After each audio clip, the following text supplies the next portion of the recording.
The following presentation of the National Football League.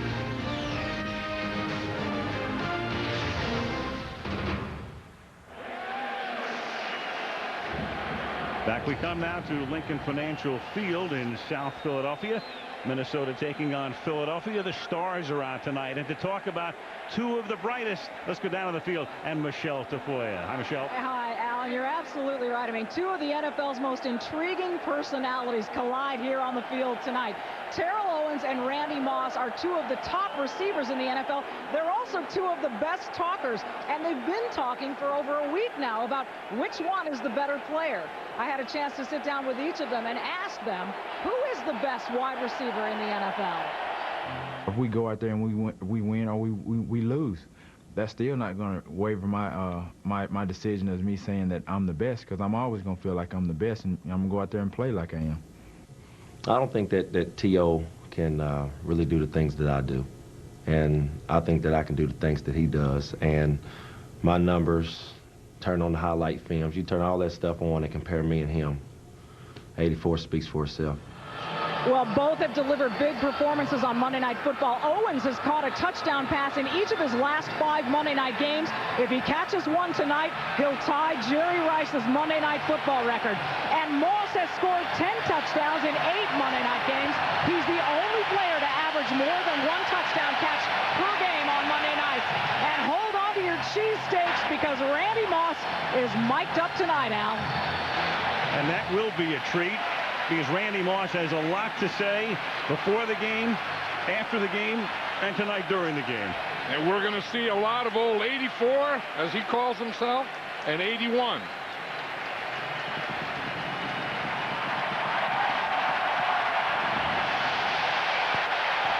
Big fireworks display in a ballpark that opened last year on a Monday night, and the crowd went home unhappy when Philadelphia lost to Tampa Bay. They started last season 0-2, but worked their way to the conference title game. Akers kicks off to start the game. Minnesota will get the ball first. Moeldy Moore, a rookie running back out of Tulane, brings it out to the 26-yard line. And let's take a look at the Minnesota offense. Dante Culpepper, Central Florida. Ontario Smith, Oregon Mighty Ducks. Randy Moss, Marshall. Nate Burleson, Nevada Wolfpack. Jermaine Wiggins, East Boston. Jeff Dugan, University of Maryland. Brian McKinney, Miami Hurricanes. Chris Lewinsky, Indiana. Matt Perkins, Harvard. Dave Dixon, Arizona State. Mike Rosenthal, Notre Dame. And now first down from the 26-yard line, and they give the ball to Ontario Smith. And Smith, who had a nice game last week against Dallas, picks up 7. Here's the Philly defense. Javon Curse, University of Florida. Corey Simon, Florida State. Donald Walker, University of Tennessee. Derek Burgess, Mississippi. Dhani Jones, established 1817, the University of Michigan. Marcus Seminoff, Kansas State. Nate Wayne, Mississippi. Lito Shepard, Florida. Michael Lewis, Colorado. Brian Dawkins, Clemson. Sheldon Brown, South Carolina.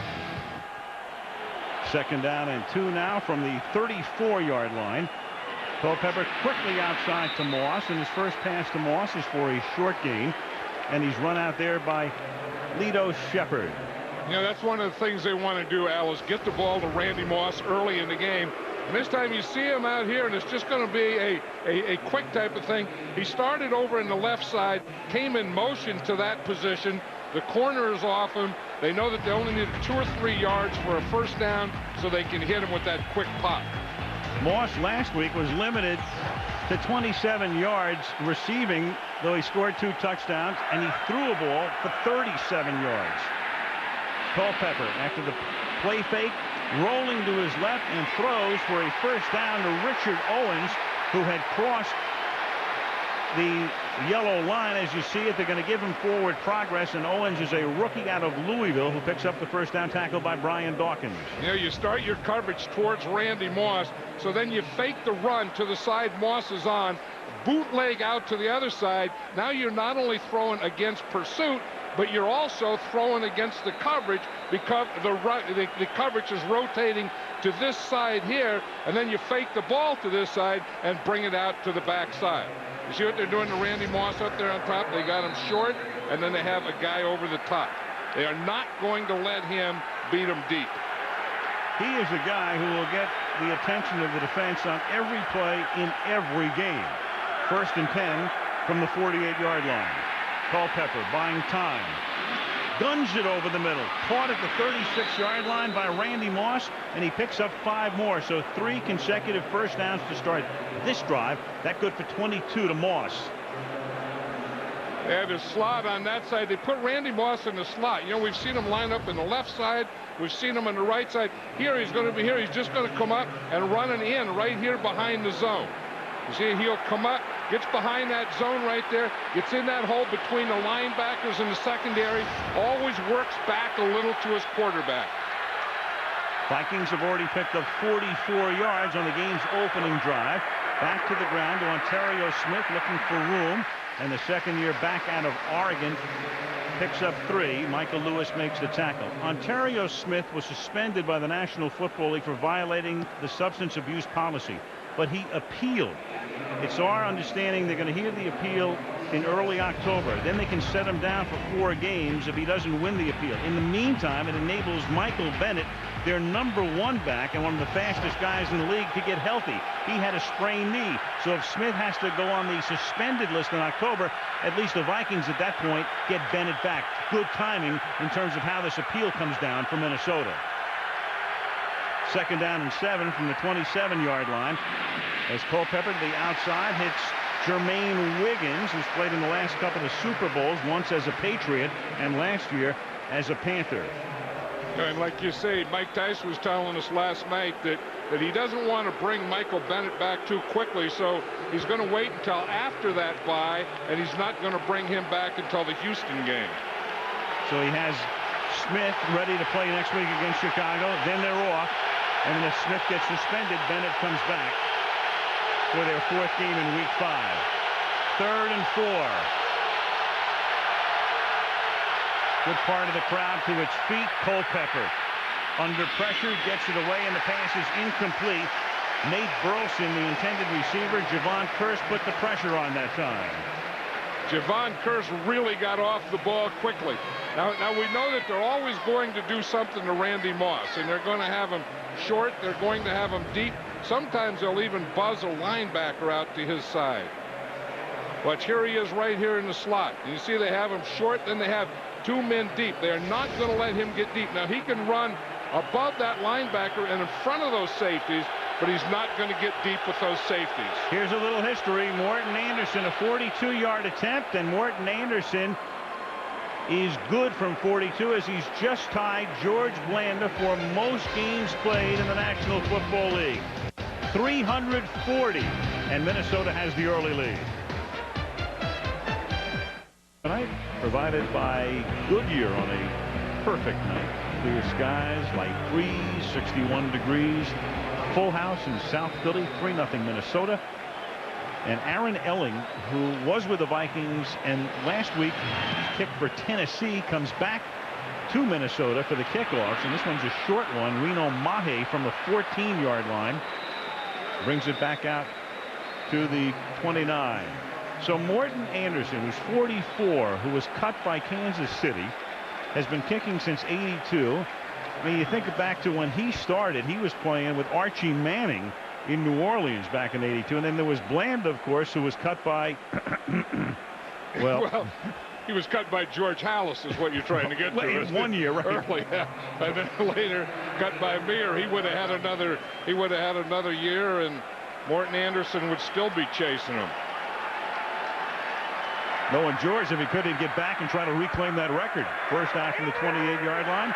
Donovan McNabb will go to the air under pressure, scrambles, which he does so well, and then throws incomplete, intended for Brian Westbrook. And let's take a look at the Philadelphia offense. Donovan McNabb, Syracuse University. Brian Westbrook, Villanova. John Ritchie, Stanford. Terrell Owens, Tennessee Chattanooga. Ty Pinkston, Southern Miss. Chad Lewis, BYU. Trey Thomas, DeLand Bulldogs. Artis Hicks, Memphis. Hank Fraley, Robert Morris University. Jermaine Mayberry, Texas A&M Kingsville. John Runyon, Michigan. Just before we showed you those lineups, you saw McNabb pleading his case with referee Bill Carollo. Thought that he'd been hit late by Antoine Winfield, the corner. No flag. 2nd down and 10. Now McNabb rolling left and throws, and then it's caught by John Ritchie. And the Stanford Cardinals picks up 11 and a first down. And let's take a look at the Viking defense. Chuck Wiley, national champions, LSU. Kevin Williams, Oklahoma State. Chris Hovan, Boston College. Kanachi Udeze, Southern Cal. Chris Claiborne, USC. E.J. Henderson, Maryland. Dontarius Thomas, Auburn. Antoine Winfield, The Ohio State University. Corey Taylor, Vanderbilt University. Brian Russell, San Diego State. Brian Williams, North Carolina State. Big acquisition was Winfield from Buffalo in the offseason. Now swinging to the outside and picking up 2.5 is Brian Westbrook, who now, with the injury to Carell Buckhalter and Deuce Staley signing with Pittsburgh, he is the man out of the backfield. Right, so Andy Reid was saying, we don't want to run him between the tackles a lot. We want to, throw him the ball, get him on the edges a little, just like they did on that play. And it's interesting, we talk about how the Vikings used Randy Moss to run. They did the same thing with Terrell Owens that time. They faked a reverse to him to the left as Westbrook was running back to the right. Westbrook played his college ball locally at Villanova. Gets it again. Nice moves there. And John, when they drafted him, they thought he'd be a run back guy, maybe 3rd down. He was too small. He was too light. He was injury prone. And now he's the horse. Yeah, but he has power, too. And if you watch him, he has that low center of gravity. He never gets up tall. Well, he's short anyway, but he's always down there, and he's making moves in the hole and making guys miss. No one ever gets a square shot on him. Those are the ball right on the 50-yard line. 3-0 Minnesota, first quarter. Swing it out to Westbrook, and Westbrook comes close to picking up a first down. Antoine Winfield making the tackle. He had a nice move there on Chris Claiborne to just go right by the former Lion. Yeah, he had a couple of moves there, and in fact, I was watching him on films. He did that same thing last week. It reminded me of Walter Payton. That Walter Payton used to have these moves, would kind of be a limp leg, where he'd start to run at one speed and then kind of just slow up and then start again, then slow up, then start again. Westbrook has those same moves that Walter Payton had.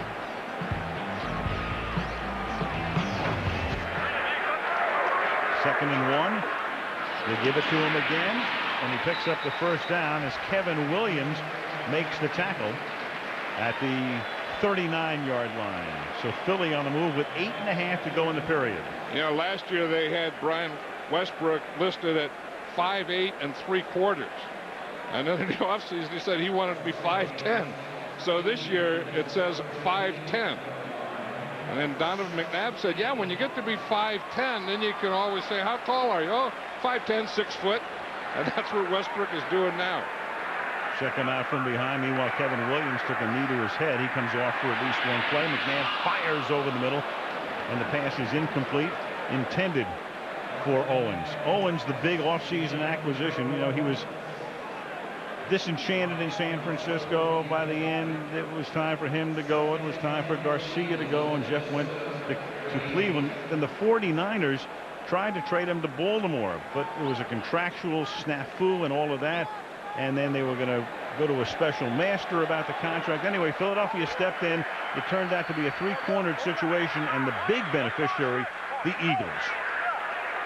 Terrell Owens told me the other day that he knew he wasn't going to go to Baltimore. He always knew that he was going to be here with the Eagles. Now Dorsey Levens, who had been with the Eagles in camp, and he was cut, the longtime Packer, was brought back in after the injury to Carell Buckhalter in training camp to back up Westbrook. And that's exactly what he's going to do. You can't take a guy like Westbrook, who's a racehorse, and make him a workhorse. You just can't pound on him. So what Andy Reid is trying to do is every chance he gets, give him a break. But when you're playing a big game and you're playing the Minnesota Vikings, you're not going to get a lot of chances, especially early. Got a lot of horses in here. Workhorse, racehorse. Those is different. Like, you have your racehorse and your workhorse. The linemen are the workhorses. Levin's nickname is Horse. 3rd and 9, and McNabb buying time, floats one into traffic, and the pass is incomplete, and there's a flag thrown. Freddie Mitchell was the intended receiver, and oftentimes when you have that much time, there will be a flag thrown. It's going to be against Minnesota. Hey, that was one of the things that Mike Tice was talking about. You have to contain Donovan McNabb, and if he's going to scramble, it's going to be to his 40, right. 26, defense, 5-yard penalty, and first down. That's Antoine Winfield. Antoine Winfield is a guy that the Vikings really wanted in the offseason.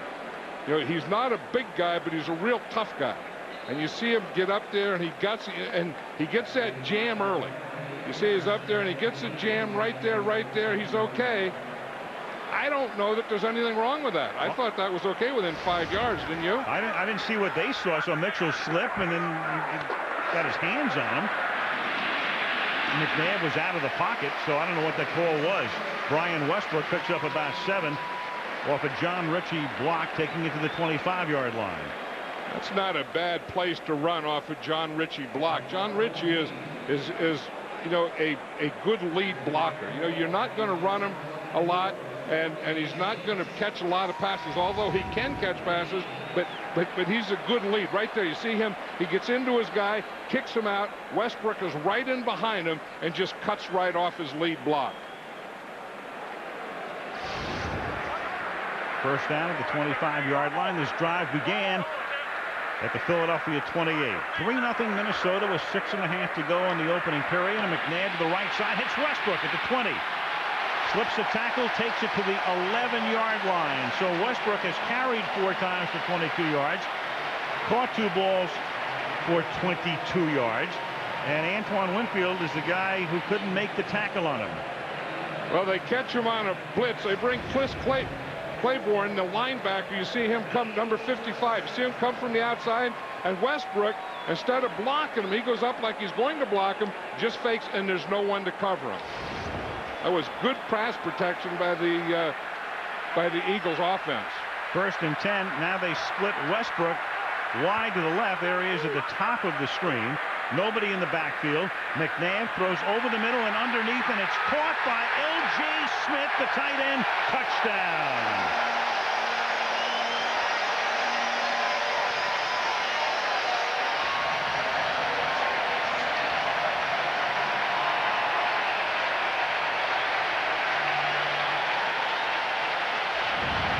L.J. Smith was the other tight end. He was the motion guy. You just saw him go by there. He started on the left, came in motion to the right, and then came back in the left. I was watching them practice the other day, and most of their passes, when they got inside the 10-yard line, are to L.J. Smith. David Akers to try to tack on the 7th point. What a difference a year makes. In the opener here on a Monday night last year in L.J. Smith's first game as an Eagle, he dropped one. This one he catches. Touchdown Eagles, 7-3. So the Philadelphia Eagles answer the Minnesota opening field goal drive with a touchdown march. 4 for 6 was McNabb for 44 yards. Westbrook accounted for 22 on the ground, 22 in the air, and then Smith with the touchdown reception. 3 different receivers on that drive of 72 yards. Now Akers to kick off, and Weldon Moore, the rookie from Tulane, is back to receive it. From the 15 comes Moore. Brings it back out to the 34-yard line. Culpepper and the gang go to work there. 5:37 left in the first quarter. 7-3 Eagles.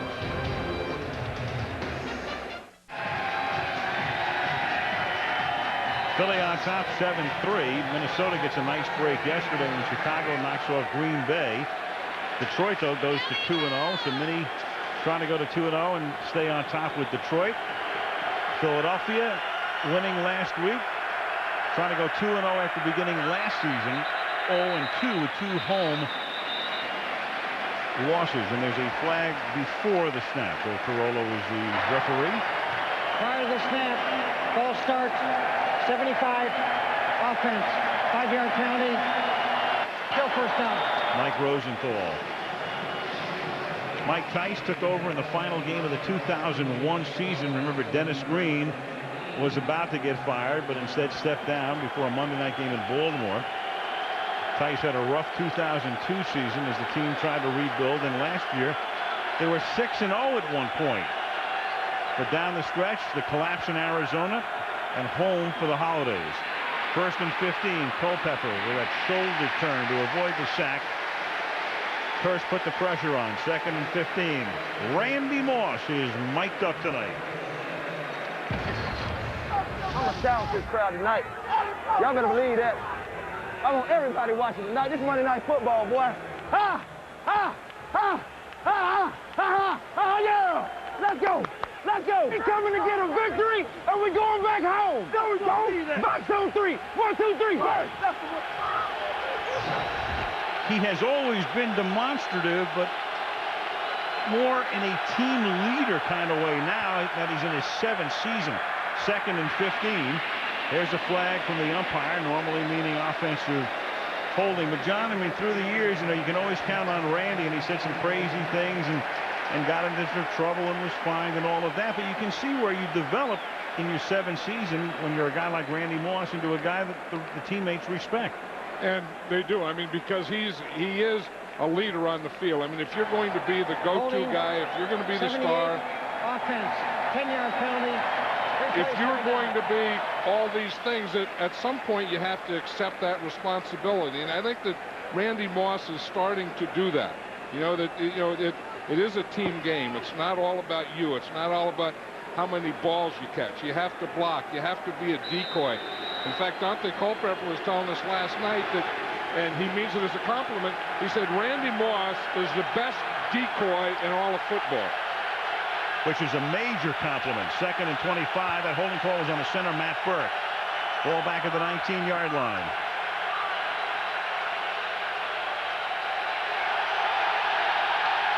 Play clock to 2. Ontario Smith turns it back upfield to the 30-yard line. Tackled there by Michael Lewis. He's about 14 yards shy of the first with under 5 minutes to play in the period. You know, one of the things that they like to do is run to Randy Moss's side. You see, here's Randy Moss. Now you have a corner here, and you're going to have a safety deep, so you're not going to have any force or support to this side. So they not only want to throw the ball eventually to Randy Moss, but they want to run to his side because they know if you can get out to that corner, you're going to get a soft corner. 3rd down and 14 now from the 30-yard line.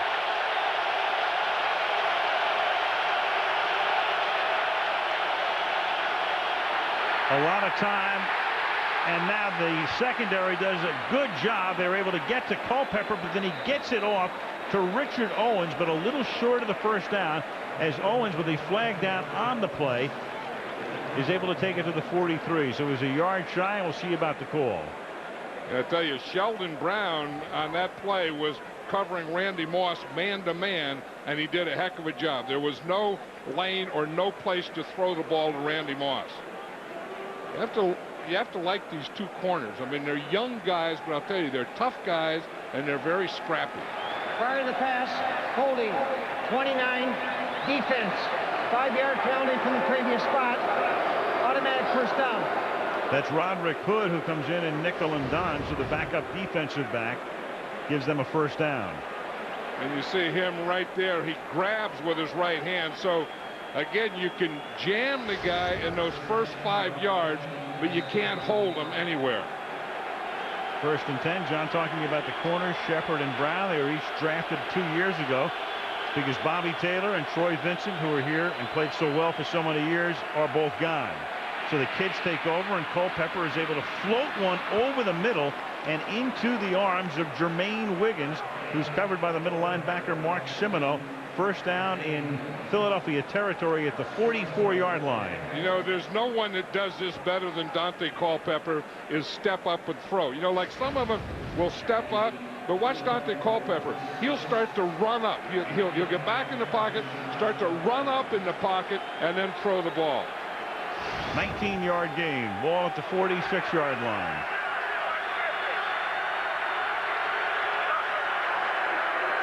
Culpepper to Ontario Smith, and the defense comes up to take him down. Hugh Douglas, and that's the chant you're hearing. Hugh, who played with the Eagles, and then the Eagles let him go. Jacksonville paid him a ton of money, and then he comes back for a lower contract. But he starts his career here, he'll end it here too. And right, he starts out in a 4-point stance so he can stay low. He just takes on that block with both hands. Watch, he gets both hands on that blocker, Jermaine Wiggins, stays on him, lets the ball come to him, pulls off Wiggins, and makes the play. Second down and 13.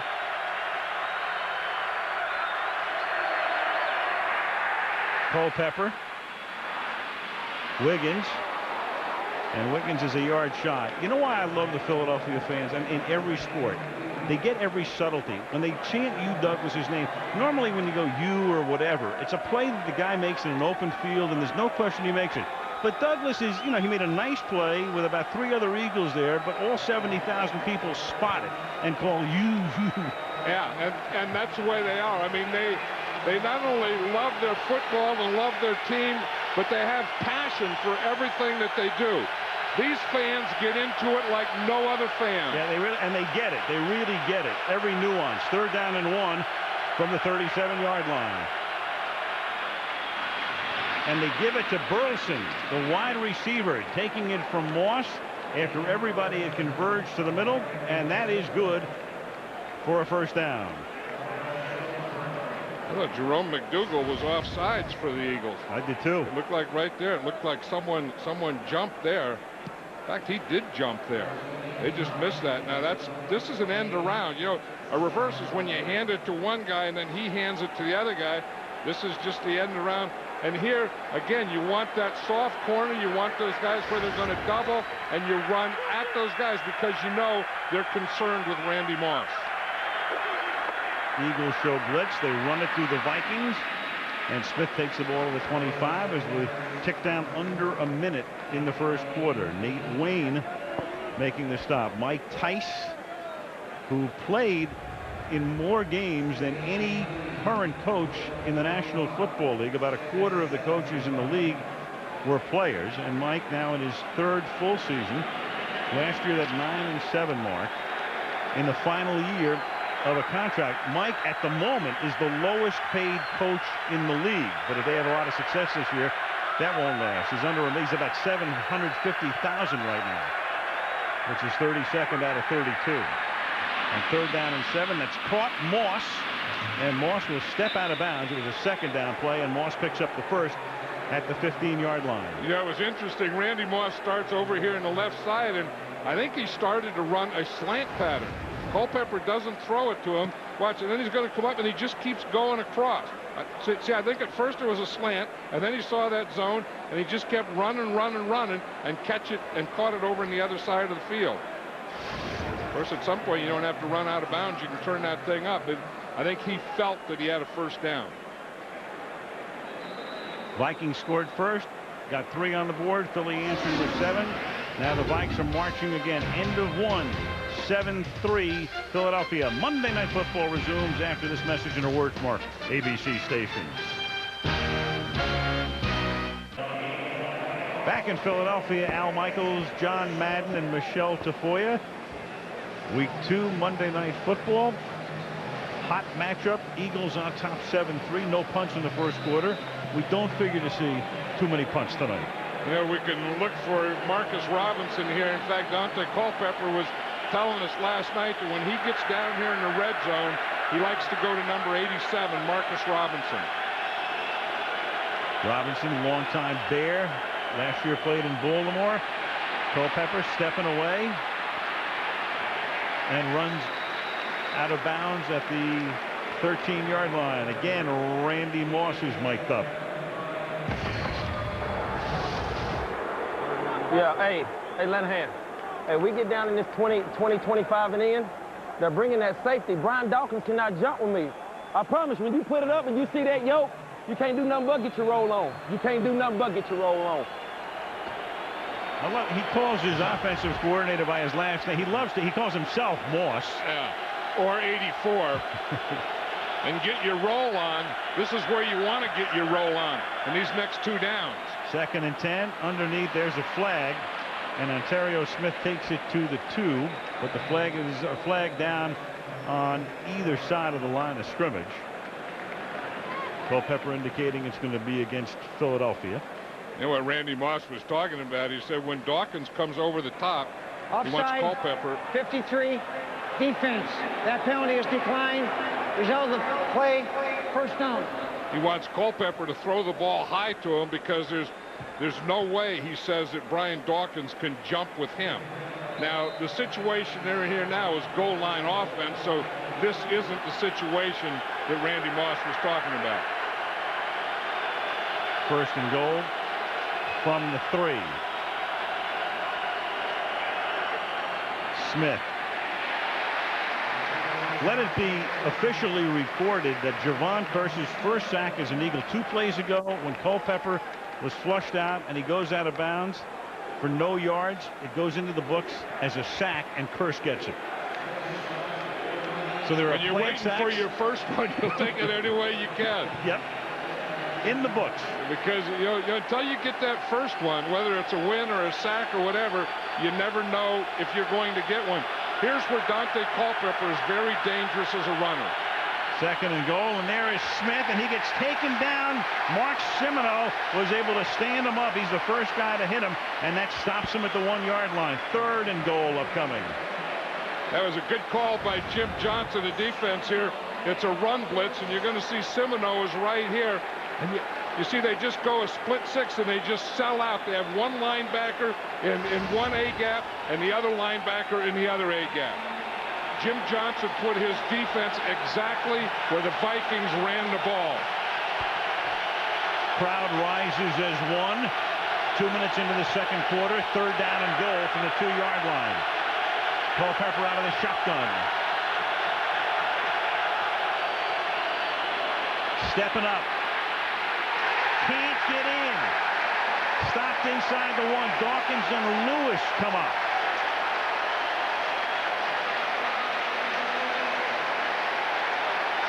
Andy Reid was telling us yesterday, we're looking for the quarterback draw inside the 5-yard line. And it looked like he changed his mind. It looked like he was starting up there in some kind of an option. Dante Culpepper looks like he stopped and he was going to throw the ball, and then he started to run again. And I'll tell you, the Philadelphia Eagle defense has always been good tacklers and always played goal line defense very well. Tice is going to settle for a field goal attempt. 19 yards, Anderson bangs it through. So not a classic quarterback draw. A little bit of an option, as John says, but when you're looking for the draw, you can come up and stop them. And they do. And they have the lead by 1. 7-6 Eagles. 7-6 Philadelphia. You know, John, it wasn't a black and white thing. There's enough of a gray area. Tice had an interesting call to make there. #1 offense in the league last year. 4th and goal inside the 1, but he elects to go for the sure 3. I think on 2nd down, he went for the run and ran right into that run blitz. And on 3rd down, he figured he was going to let Dante Culpepper run it. And if that didn't make it, he was just going to kick a field goal. And that's what he did as J.R. Reed takes this kick back to the 27-yard line. So 3 minutes into the 2nd quarter in Philadelphia. Eagles 7. Vikings 6.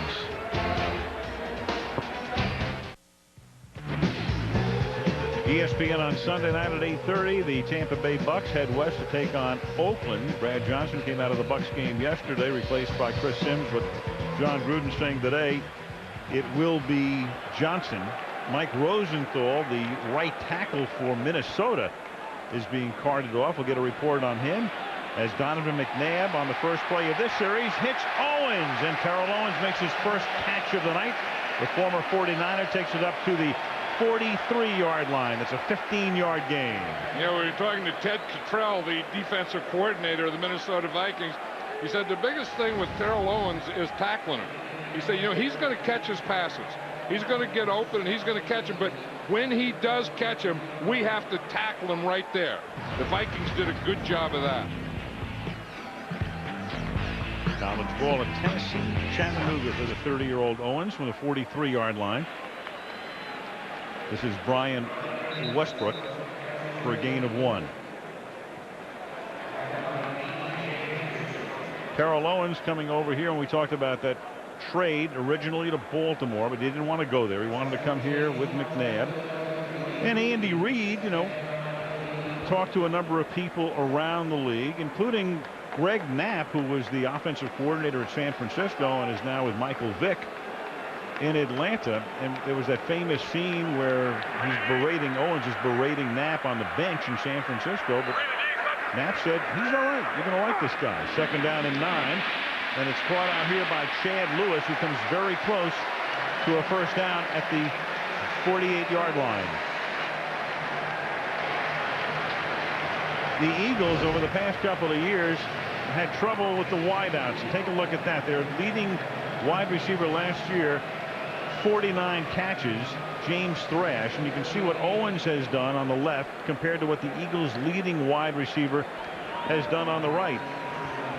And it continues there with a look at how many times he gets into the end zone. Terrell Owens is a #1 receiver. The Eagles in the past years have been playing with #2 receivers. Almost a mini jump pass over the middle, caught by Chad Lewis. So McNabb quickly goes back, throws a jumper over the middle, and that's a 1st down, moving the chains to the 33-yard line. Not a play you see a lot.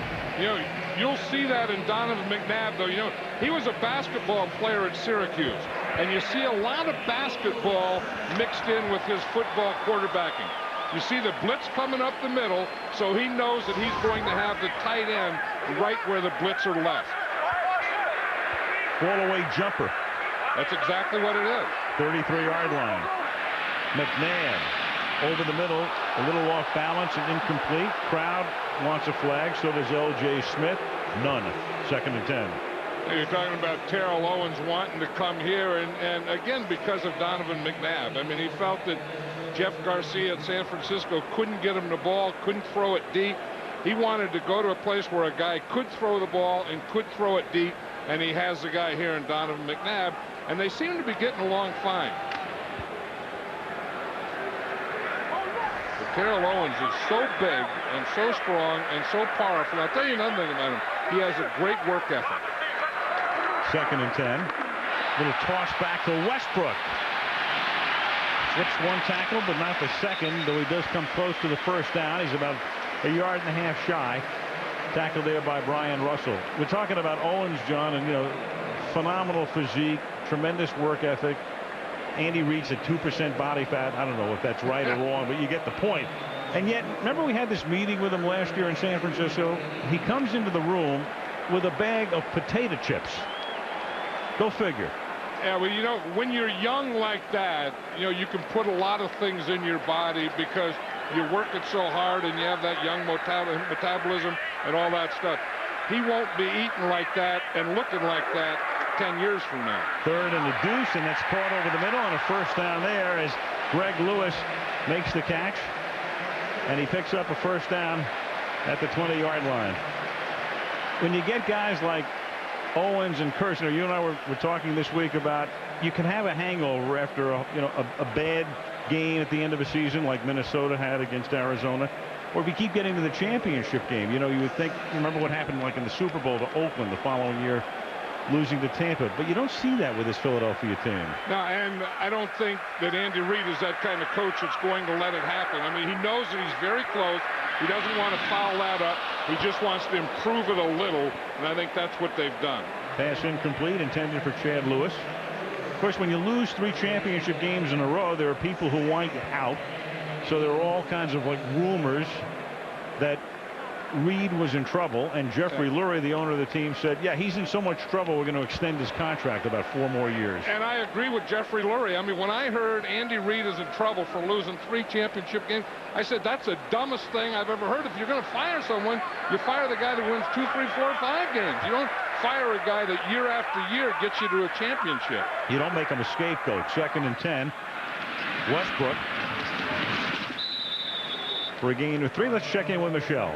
Well, you're talking about the Reid's new contract, and I call it the Reid's because Tammy had a little something to do with it too. Andy came home and said, they've offered me a 3-year extension. She said, nope, got to do 4 years, because in order to get all our kids through school, through their senior year of high school, we need 4 years. Their youngest, Spencer, will have graduated from high school in 4 years, not in 3. So Tammy wielded her influence. She got what she wanted, Al. I wonder what her commission is. Tammy Reed will always get what she wants. Who's the boss in that family? I'll guarantee it's not Andy. 3rd down and 7. Flip outside to Owens. And all those white shirts converge on Terrell. No place to roam. Lost back to the 19-yard line. Winfield got there along with the rookie Udeze, and that'll set up a field goal attempt. Hey, you think in that situation, you're looking for one-on-one coverage. The Vikings come on a blitz, so they're going to have man coverage, and they would have been a lot better off if they'd just taken Terrell Owens and just run him down the field. They bring him on this thing, and the one thing this Viking defense has is speed. You're not going to get away from them when you're running parallel to the line of scrimmage. 37-yard attempt. 2 left-footed kickers in this game, Anderson and Akers. Detmer puts it down, and Akers' kick is just inside the right upright. Each team's first couple of drives resulting in points. 10-6 Philadelphia.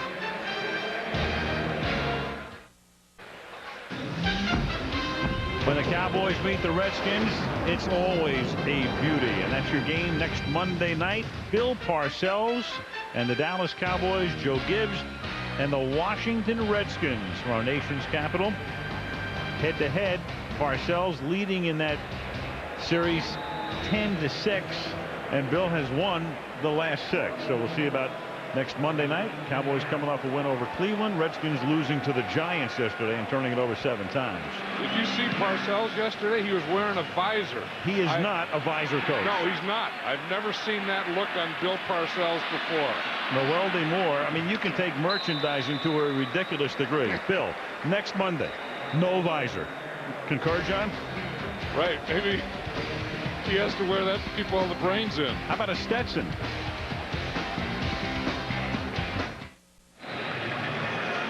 John, that sack they gave Kearse before his first as an Eagle, the official score has now taken it away. Called it a running play. Giveth, taketh.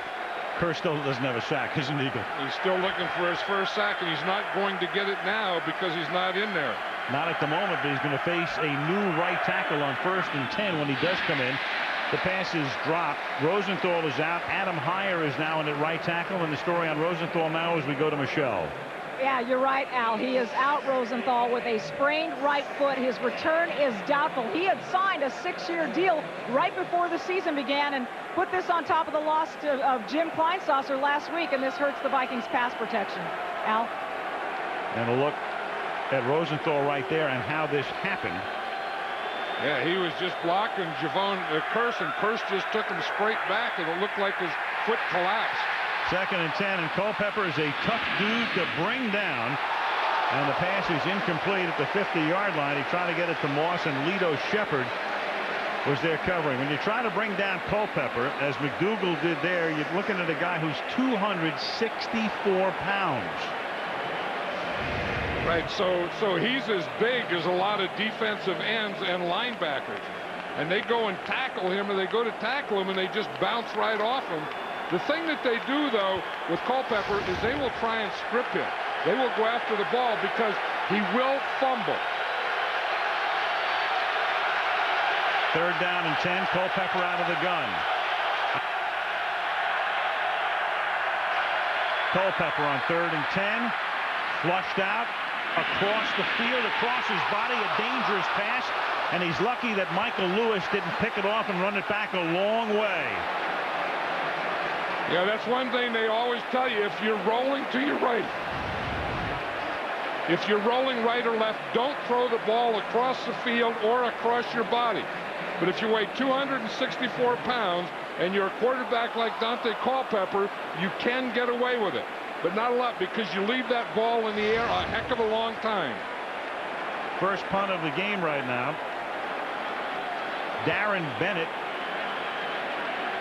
from Australia, kicked with San Diego for a lot of years, had a bad week last week, and that's an ugly looking kick here.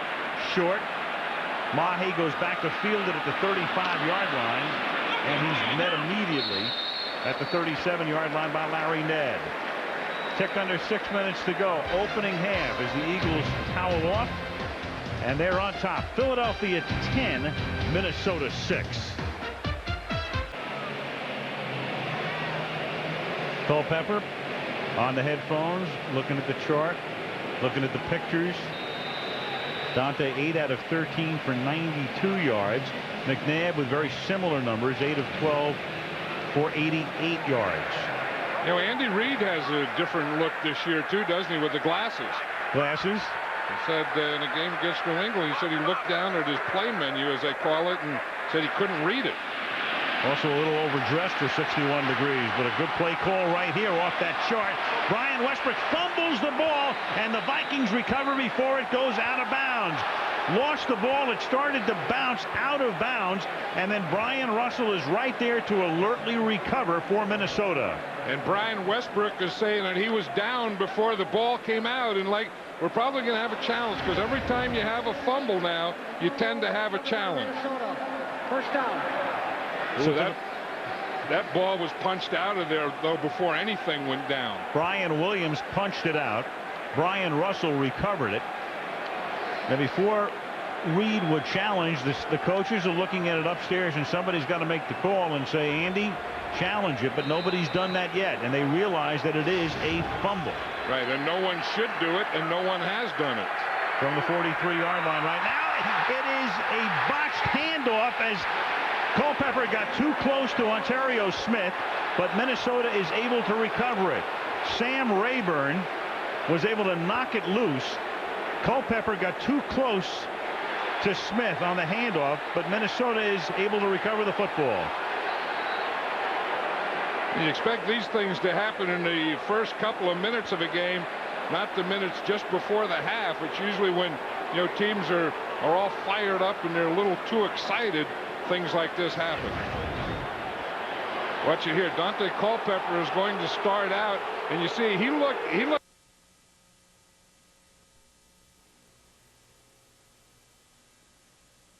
He started to cut in. One thing the running back can't do is he can't reach for the ball. He just has to open up the basket and let the quarterback put the ball in there. Ontario Smith has a habit of reaching or grabbing for the ball, and I think he did a little of it on that one. Smith's fumble. Crowd doesn't like the call. Crowd thinks the Eagles should challenge it, but you're not going to win a challenge here, because how in the world can you see the bottom of the pile with all of those bodies? So Reid is discussing this right now with Carollo.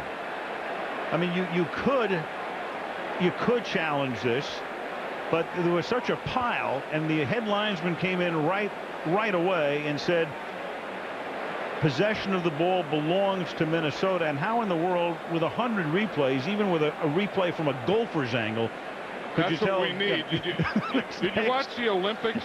Right. The swimming? Yeah. You know how they had those cameras underneath? That's what you'd need for that replay. Yep, you'd have to be underneath looking up.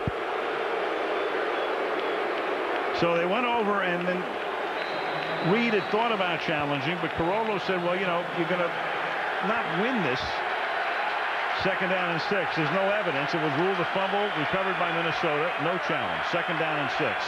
47-yard line. And Smith gets taken down behind the line of scrimmage.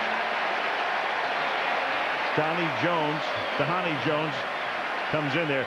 And also the recovery of a loose ball is not challengeable. Right, and the guy that recovered that was the guy that was in for Rosenthal, who was hired. Adam Heyer was on the bottom of that pile. He was the guy that tackled to the side of the run, and he was the guy on the ground, and he was the guy that got the ball. Third down and 8 now. 4.5 to play. Philly on top, 10-6.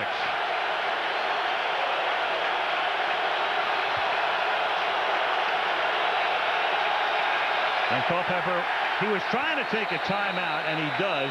The timeout call superseded the snap. Timeout, Minnesota. Third and long when we come back. Vikings trail by 4. We talked about Dante Culpepper before, how big he is. Take a look at this. He's 264. More than 53 offensive and defensive linemen enshrined in the Hall of Fame were smaller, or at least lighter. Yari, the former Viking, Lilly, the great Cowboy, and even Artie Donovan, known as Fatso, who played both ways. Artie's average listed weight was 263, lighter than Culpepper. Right, I remember that when all the offensive linemen were 250, 260. That was a big guy in the NFL. Now try and bring him down. I think here he ought to be going to Randy Moss. 3rd down and 8. That's Moss at the bottom of the screen. And he goes to Moss on a slant, and that's an 11-yard gain for a 1st down. He's tackled by Lito Shepherd. Got inside him, picks up the 1st, moves the ball into Eagle territory. Yeah, and that's the kind of coverage that Randy Moss is looking for, and that's when you have to go to him when you get single coverage. Here he is on Lito Shepherd, and he just runs the inside slant to get the 1st down. But you would think the way the Vikings play, if they see single coverage, and I know that was a 3rd down, they wanted to get the 1st down, but when they see single coverage, I think you have to go deep to Randy Moss. Again, bottom of the screen. Culpepper looking the other way, now underneath, and it flips the ball to Jermaine Wiggins, and Wiggins gets it close to the 35-yard line, a little shy. Lito Shepherd makes the tackle. Looks like it'll be 2nd down in inches. Yeah, I think what Dante Culpepper was talking about when he said Randy Moss is the greatest decoy in football. You see, when he goes deep, he takes everyone deep with him, and then you can throw underneath. You see, he's going out there to the right deep. Culpepper comes back. He knows that the coverage is running off with Randy Moss, so he just throws it underneath to that side. 2nd and a short 1. Flips to the outside. Moss makes the catch. So Randy Moss tonight has made 5 catches for 55 yards, and in the battle within the battle, you've got Moss 5 for 55. Owens, meanwhile, 1 catch, 15 yards. And you know, the Randy Moss thing, though, Philadelphia is kind of, you know, keeping everything in front of him, and they haven't gone to him deep. But if they're going to, remember when we saw that thing where he was asking for that jump ball? This is the area to throw it to him in the end zone and get that jump ball. Again, he's wide right. Culpepper, he's going to throw to the left side this time to Smith, and Smith gets taken down in the flat by Nate Wayne at the 26-yard line. And that's the thing that they try and do. We talk about, you know, you get into Randy Moss, you get the double coverage over to this side, you get the roll. So what the Vikings are doing now is just kind of throwing under it. You know, if they want to stay deep, if they want to get back, if they want to worry about the deep pass, we'll throw it short underneath. Mike Tice, 6'8", was a quarterback in his college days at Maryland. 2-minute warning.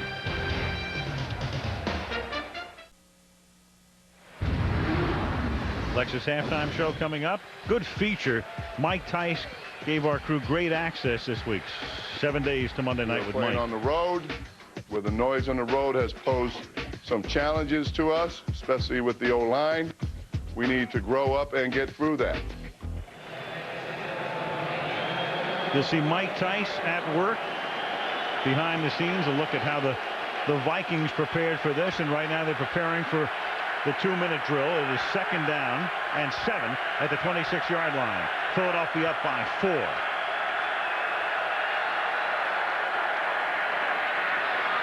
Pump fake. Culpepper moving forward. Stop. 26-yard line. Minimal gain. Sam Rayburn is there. And that'll make it 3rd down. Yeah, because they were trying to go deep on that one. They had both Marcus Robinson and Randy Moss down here in the bottom, both running deep patterns, a post and a corner, and that's where Culpepper was going to go. You see down here on this side right here, they're running deep, and they just split one to the post, one to the corner. Culpepper didn't have time to get it to him. Like he tried to pump fake, and then when he brought the ball back down, the rush was there, and then he had to try and just get as much as he could. Well, Chris Carter is there, who teamed with Randy Moss. They were the best wide receiver tandem in the league until Chris retired a couple of seasons ago. 1,101 receptions. Yeah, Chris is an ex of both of these teams. Remember, he was Sure. With the Eagles, and Buddy Ryan cut him, and the Minnesota Vikings picked him up. The rest is history. Alumni night, 3rd down and 7. Crowd rising from the 26-yard line. Culpepper underneath, caught. Good tackle is made. Mwelde Moore, the rookie, making the catch. Keith Adams is there for the tackle. And they will stop the clock inside the 20. I was just going to say, Al, this is a decision right here. You know, we talked about Mike Tice the last time he didn't go for it. You know, he doesn't have his big blocker, Jim Kleinsaucer, and I think that's kind of been affecting his running. I don't know that he has a lot of confidence in his running game, but he could just quarterback sneak this one. I think the interesting thing here is that the timeout has been charged to Philadelphia. They're going to figure, if you're doing that and you're Andy Reid, you figure you're going to kick a field goal. I mean, that has to be his thought right now. And then you leave yourself time offensively on the other hand, because if Minnesota is going to go for it and make it, then the Eagles have just done the Vikings a big favor. Yeah, when you take the timeout, what you're trying to do is save that time for your offense. And you say, I wouldn't be surprised. Remember the goal line, 4th down, Mike Tice kicked the field goal. Here, I wouldn't be surprised if he went for it. And I think if he goes for it, I would expect either a pass, some kind of play action pass, or Dante Culpepper just running quarterback sneak. Well, the field goal unit is not coming out. It's going to be Culpepper now on 4th down and 1 at the 20-yard line. They come up with 3 tight ends, and that's an interesting offensive formation in as much as Jim Kleinsaucer, their #1 tight end, is hurt and not playing tonight. 2 rookie tight ends plus Wiggins, Ontario Smith in the backfield, and Moss in motion on 4th down and 1. They fake it to Smith. Culpepper flips it to one of those tight ends, Richard Owens, and Owens takes it down to the 1-yard line. So with Kleinsaucer out, they go to the bench. They have Jeff Dugan, a rookie from Maryland. Owens is a rookie out of Louisville. They get 19 yards on a 4th and 1, and it's 1st and goal. Yeah, you felt that their running game really wasn't going that well. The Eagle defense sells it out on it. They fake it to the left. Culpepper bootlegs to the right, and he has a wide open tight end. I thought they'd either do that, either play action pass or quarterback sneak, because they really don't feel confident in their running game. Well, we knew Owens would have a big night. We just didn't think it would be Richard Owens. 1st and goal from the 1-yard line. Fake to Smith again. Culpepper avoids the sack. Dante's going to run it in, and he fumbles at the goal line. The question is, did he get in with possession? He was very close to getting in. Let's see who recovers it. I don't think he got in with possession, because one of the officials would have signaled touchdown if he did. Philly has it. It's challengeable. If Tice wants to challenge the call, he can. Take a look. Did he get across? Did he get to the goal line with possession? It's where the ball is. Does the ball cross the goal line? He gets there. I don't know if the ball crossed, though, Al. Well, it's a booth review inside the last 2 minutes, so it's not challengeable by the coach at this point. They have to challenge it, or at least stop play and look at it upstairs. Nate Wayne is the guy who got there. I don't think there's anything to challenge. I don't think the ball crossed the plane of the goal line. I don't think any part of Dante Culpepper was down. I think the ball was stripped, and I think this is Eagle ball.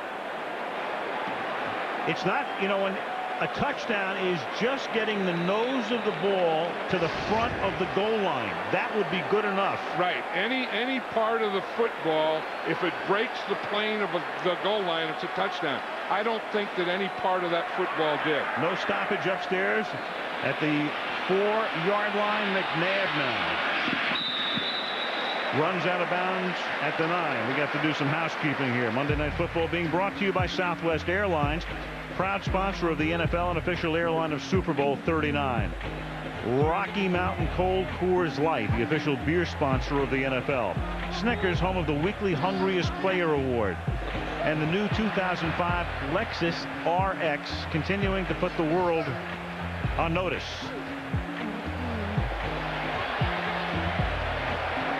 Officially, the replay booth concludes no touchdown. We know that when they didn't stop play, at least to take a longer look at it. 2nd down and 5 now. Westbrook gets free. Across the 25, run out of bounds at the 27-yard line. Back to the fumble one more time. He gets there, then the ball gets turned around, and if the nose of the ball would just get to the front of the goal line, it's pretty close. Yeah, but you see, as he started to get close to the goal line, it looked like to tuck the ball away, he pulled it back in, and he pulled it back away from the goal line. And that's been his Achilles heel if he has one. Culpepper with 69 fumbles in 60 games, over 1 a game, and that's the largest ratio in the history of the National Football League. And the defenses know that, so they all go after it when he carries it. Meanwhile, McNabb, who almost never fumbles, gets sacked back at the 16 by the rookie out of USC, Kenichi Udeze. And a flag is down at the 17-yard line. Timeout is taken now by Minnesota. Timeout, Minnesota. It's the team's 2nd charge timeout. 30-second timeout.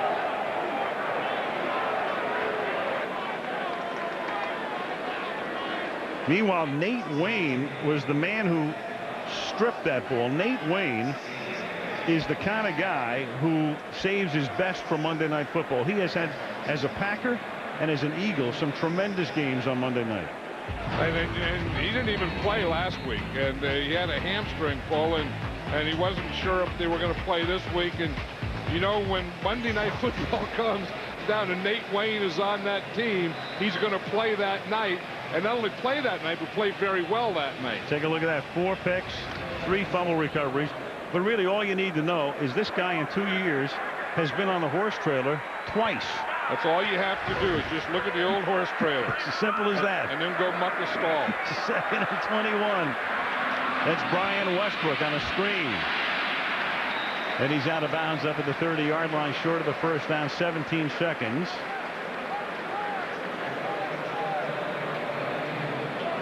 Randy Moss and the Vikings. The Vikings tonight with 180 total yards. Pretty good figure through 1 half, but only 2 field goals to show for it. Yeah, they got down there one time, and then they had to settle for a field goal when they're down on the 1-yard line, and then obviously the last time they were down there, they had to fumble. Mike Tice behind the scenes, and Jim Belushi is in town. According to Jim, we'll find out, according to Jim, what he thinks about this first half. 3rd down and 7. McNabb stepping up, throwing on the run. Very proficient when he's moving forward. Freddie Mitchell makes the catch, and McNabb's going to take a timeout. Speaking of house cleaning, and that's what we do here, we muck a lot of stalls. So let me muck a stall.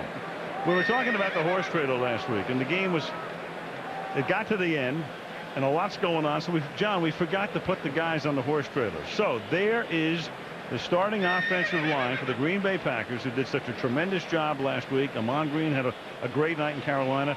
So a posthumous horse trailer. Right, and those guys controlled the line of scrimmage, and they blocked for Amon Green. They gave Brett Favre time. And I think if you're going to forget to put guys on the horse trailer, it's just the way offensive linemen are.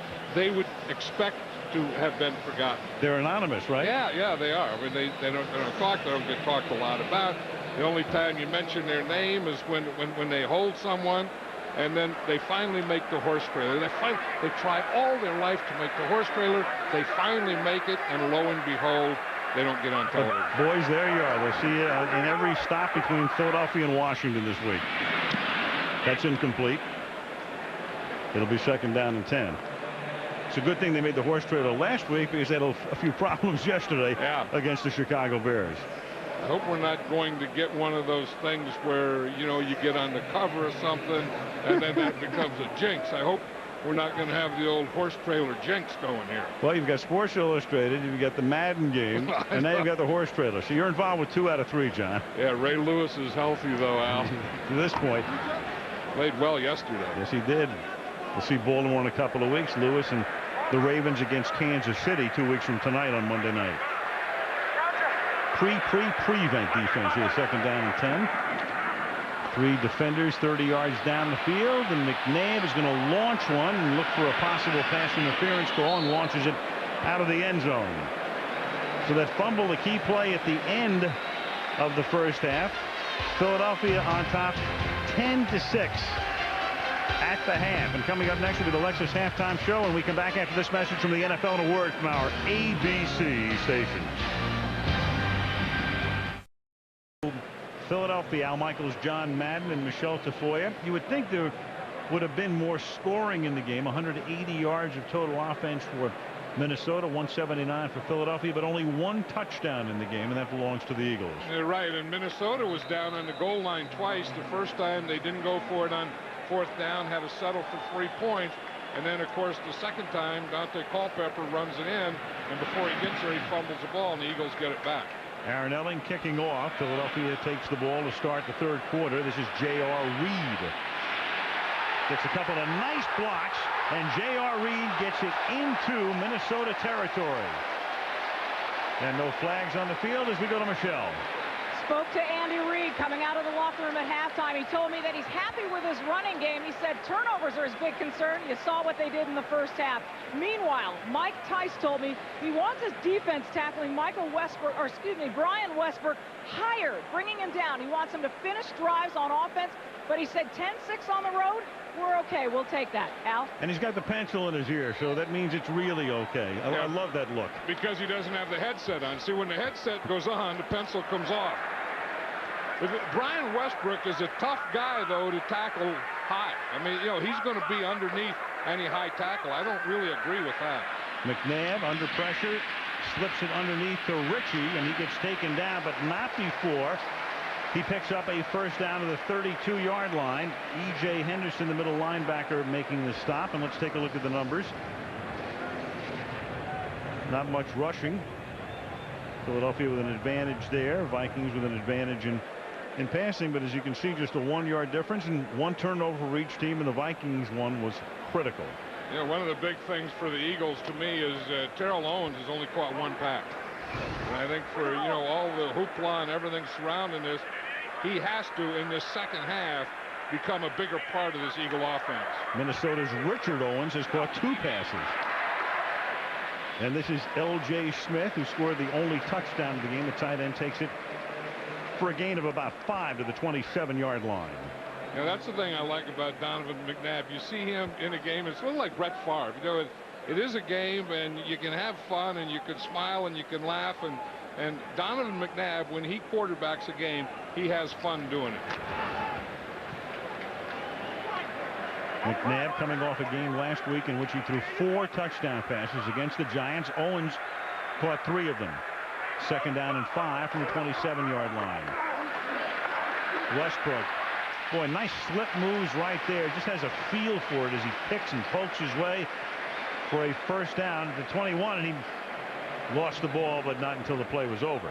And what Mike Tice was saying, they have to tackle him higher. How are you going to tackle him higher? I mean, he's probably less than 5'8". I mean, there's no high there. I mean, you go up there and it's all low.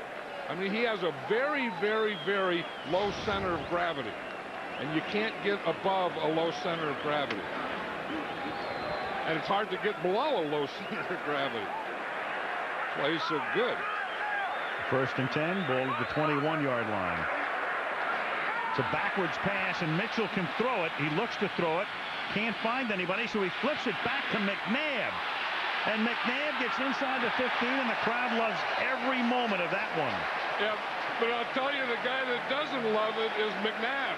I don't think after you throw that ball to one guy and you want him to throw it to the other guy, you don't want the other guy to be you.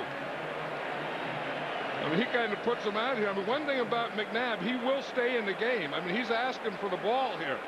See, and he's hoping to get a block from one of his linemen. Old Hank Fraley is finally getting out there, and they kind of form like a screen in front of Donovan McNabb. You know, the officials are conferring, and I'll tell you what's going on here. If a quarterback takes a snap in the shotgun, he can be the recipient of a pass. But if you take a snap from under center and you do what he just did and threw it to Mitchell, and that's why you've got a challenge here. And this is a challenge that figures to be won. I'm not sure why it even has to be challenged. The officials should know what the rule is and should have ruled it illegal to begin with. But for the moment, Tice is going to protect himself and his interests by at least challenging it. Yeah, you're right. When the quarterback takes the ball up under center, then he can't be a legal receiver. And it shouldn't be left to Tice to challenge this, because this is a call that the officials need to make on their own without having to go to any kind of a replay, because Tice has to be saying, you know the rule, if you take a snap from under center, you can't be a receiver. So the only thing they would have to look at would be, did he take the snap under center, which we know he did. After discussing the play with the crew, it's been determined the first pass was backwards, which is legal. However, the quarterback was in a snap. was not in the shotgun. He was not in a shotgun position. Therefore, by rule, number 5 is ineligible. It'll be a 5-yard penalty. So that's why the crowd didn't even, when Carollo had to hesitate, the crowd didn't care about what the rule was or the explanation. They just knew the play was coming back. Right, and you were right. There was no challenge there because there was a flag on the field. Now, when that yellow flag, the red flag was a challenge flag, I'm not exactly sure when the yellow flag came out. Well, the yellow flag came out at the end after they discussed it. There was no penalty, so that's when Tice, who knows the rules, said, hey, look, guys, I've got to at least stop it. I've got to stop the action to challenge. And then when they went over there, Mike said, I'm sure, to the official, look, guys, he took the snap under center. There's nothing to look at. And then Carollo, they eventually got it right. The crowd didn't want to hear what the explanation was, but they got it right. So after all that, no play, 1st and 15. Right, and Donovan McNabb at no time should have been that receiver, nor did he want to, but then at one part he looked like he was asking for it, though. At the 26-yard line, 1st and 15. McNabb throwing, caught, 20-yard line. That's Owens, second catch of the night. Antoine Winfield made the tackle. Mitchell has thrown before on Monday night. Go back to last December. This taking place in Miami. Good pass right there. Westbrook caught it in the end zone in Miami, and Philly went on to win it. And that's the same type of thing that they were trying to do, but the Viking defense got up the field, and he wasn't able to throw it when he got out there. 2nd down and 9 at the 20-yard line. McNabb running inside the 10 to the outside. Touchdown as he prances in.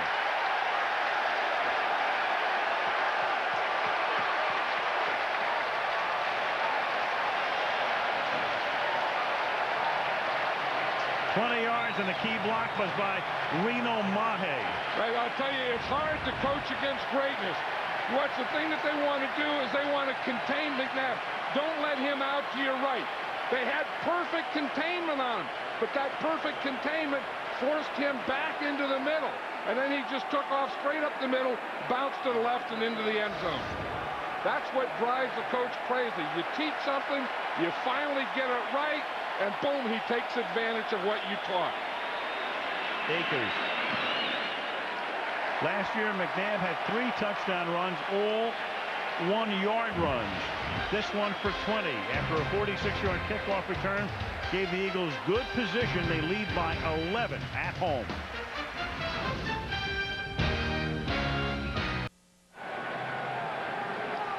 Mrs. McNabb, Raquel McNabb, expecting and sitting up there and enjoying every moment of that last drive, including the pass reception that was taken away, but take it, give it. Her man winds up in the end zone, and it's 17-6. Noelle Moore. Great coverage. 7 Eagles get there. Mike Tice, we saw him behind the scenes at halftime. Here was another thing he talked to his team about this week in Minnesota. We don't know what dog package they're going to give us because they have a different dog package every week based on who they're playing. This is a very well-coached zone dog team. But if we block these guys, those 2 young corners can't cover our guys. Ball at the 20-yard line on first down. Culpepper flips it underneath for Jermaine Wiggins.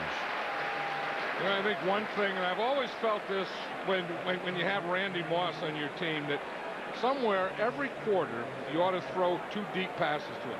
Just throw them, you know, and not worry, okay, they're in this defense, they're rolling, I got to mix up, I got a progression. Just throw them.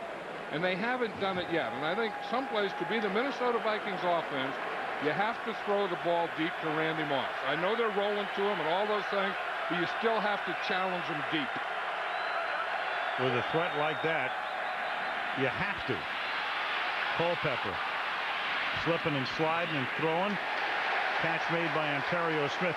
You know, he played that bite from Mike Tice, but he also, and you and I saw a lot of the outtakes, he also talked to these guys about McNabb in the pocket.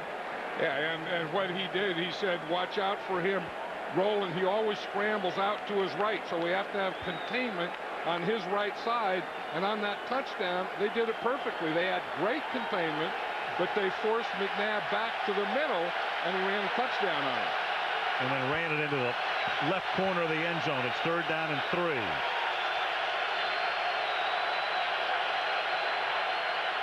Short drop, quick flip. Will it be enough for the first down? It's Jermaine Wiggins, and it will be, because they're going to spot it across the 30-yard line, or at least right on it, which is the same thing. First down. That Dante Culpepper, when he was talking about Randy Moss being the greatest decoy in football, you've kind of used him as a decoy. Now you have to get him involved in the game, because I don't care if you don't get him involved and keep him involved, he becomes a different player too. 5 catches, 55 yards. Wiggins, the tight end, has already caught 6. On the other side, Terrell Owens with 2 for 21. Set up the screen to Ontario Smith with 2 big guys out in front, but knifing in there and making the tackle was Keith Adams with 9 minutes to play in the 3rd quarter. The Vikings, how are the big guys done tonight? Dante Culpepper has completed 78% of his passes. Smith has been held in check out of the backfield. And Moss, for him, a fairly quiet night.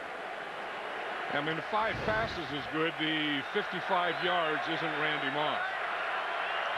2nd and 3.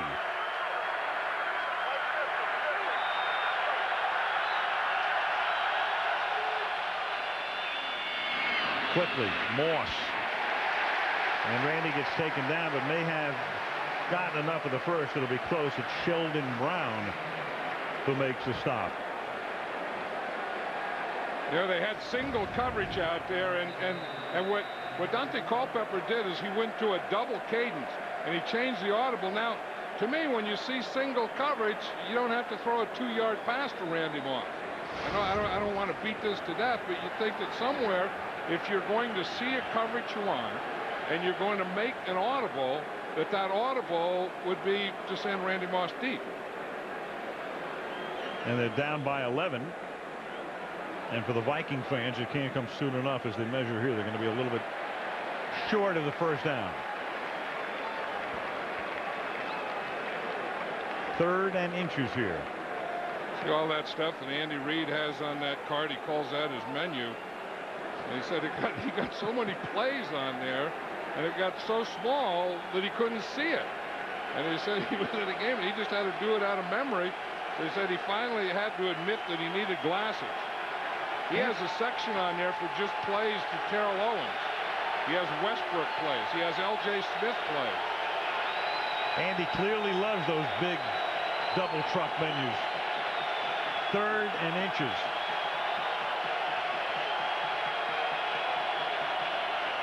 And Culpepper will take it himself, and you only need a couple of inches. Send that 264-pound quarterback right through the center.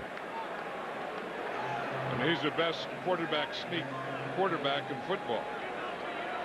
As you say, there's no way that you can stop that. I mean, what they did on one short yardage is they ran a split 6 where they brought both linebackers to the inside to hit that gap and hit that quarterback sneak. But You say when you're 6'4" and 264 pounds and you only need a couple inches, Dante Culpepper will get it for you. And the guy in front of you is 309, and the two other guys are 325 and 343 at the guard spots.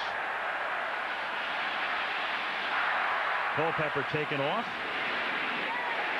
Tough guy to bring down. Dahani Jones makes the tackle, and that's close to a first down. Let's go to Michele. You know, Dante Culpepper was telling me that if he's a better quarterback this season, there are two reasons. Number one, his offensive line, he said, they give me a lot of time. But number two is Scott Linehan, his offensive coordinator. He said after 3 years together, we have really gelled. And Linehan is so smart and so sharp, he told me. I think he's the best offensive mind I've ever been around. So he has great faith in him, Al. And Linehan had never coached in the pros until Mike Tice enticed him to come from the college ranks. He'd been at Louisville, and this is a pass to Burleson, who gets a nice block. Randy Moss throws it, then Burleson is tackled out of bounds, and a flag is thrown at the end of the play with Michael Lewis coming in late. That's an interesting play. It's kind of a one-man screen, and the screen guy or the lead blocker was Randy Moss. He's out there, and you just throw the ball out to him. Number 32, leg hit out of bounds. Let him lead block, throwing behind. He becomes a blocker right there. You get the ball out to Nate Burleson, and he runs right in behind a Randy Moss block. So, again, the more things old 84 can do, the better, but you still want to get the ball deep to him. Or to any of these other. I mean, they have, you know, I mean, Marcus Robinson is a deep threat here. Kelly Campbell is a deep threat. Campbell scored last week. That was a personal foul on Lewis with a late hit. Penalty moves it to the 19, first down for the Vikings. They spread it out. Culpepper in the gun. Philly with a four-man rush, and it's a good one. And the pass is a little underthrown, but it is caught by Burleson. And Philadelphia, Ike Reese comes in and says, no, no, no, no, no. But the officials are going to say, yep. You know, it's interesting. Michele was saying how Dante Culpepper said that his line is giving him so much time to throw. I don't agree with that tonight. I mean, they are not. I mean, this Eagle defense, through the mixture of dogs and zone dogs and normal rushes and guys just getting off on the ball like Javon Curse did on that last play, they've been putting quite a rush on Dante Culpepper tonight. Wouldn't be news if a Jim Johnson coached defense didn't put pressure on a quarterback. Second down and 3 from the 11. Culpepper's going to step it out and go all the way in for the touchdown. And a flag is down back at the 8-yard line. And it's going to go against Minnesota. So it's a premature celebration. Right, and that was an organized draw. Holding. 78 off from 10-yard penalty. Replay second down. Matt Burke, second holding call on the center. That's the thing Jim Johnson was saying, that when they get down in this area, we always have to worry about Dante Culpepper running the quarterback draw, and this is a quarterback draw. This is an organized play. Watch Lewinsky, the guard. He just pulls right here. He's the lead blocker for Culpepper. He can't find anyone to block until Culpepper gets in the end zone. But as you say, Matt Burke was holding on the play. Holding Darwin Walker was the call. Second down, 13 from the 21. 3 wides to the right, 2 to the left. Culpepper out of the gun. Eagles show blitz. They come. Culpepper has to get it away, and Moss drops it. Javon Curse put the heat on. We were talking to Jim Johnson the other day and say, you know, with Randy Moss, you got to double him. How do you double him and blitz? And he said, well, we aren't going to change what we do. He said, we mix in the blitz. We are going to rush the quarterback. We are going to knock him down. We are going to blitz. We are going to leave those corners out there man-to-man. Sometimes he does it. Nothing comes of it for the Vikings. First got by higher, the guy taking the spot of the injured Rosenthal. Culpepper had completed 13 in a row before that Moss drop. That was the second time that First got by higher. Conventional four-man rush.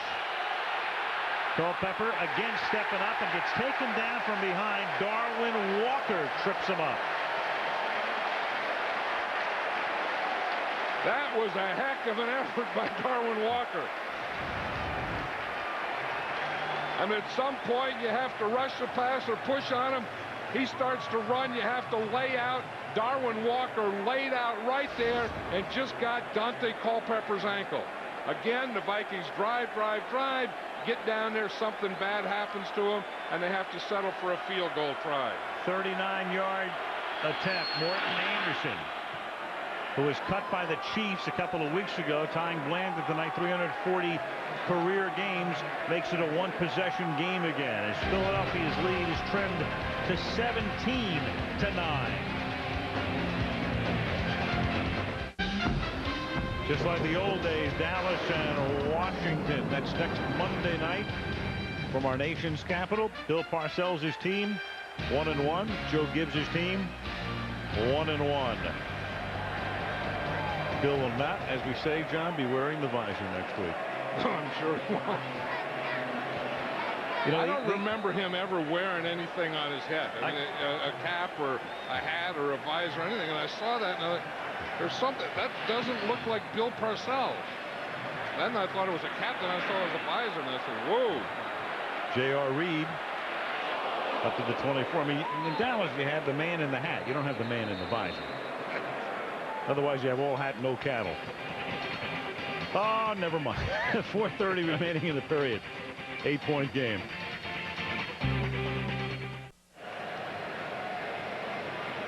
John, I'll bet you didn't know. Morton Anderson, since his first year in the league, has worn Ken Stabler's old shoulder pads.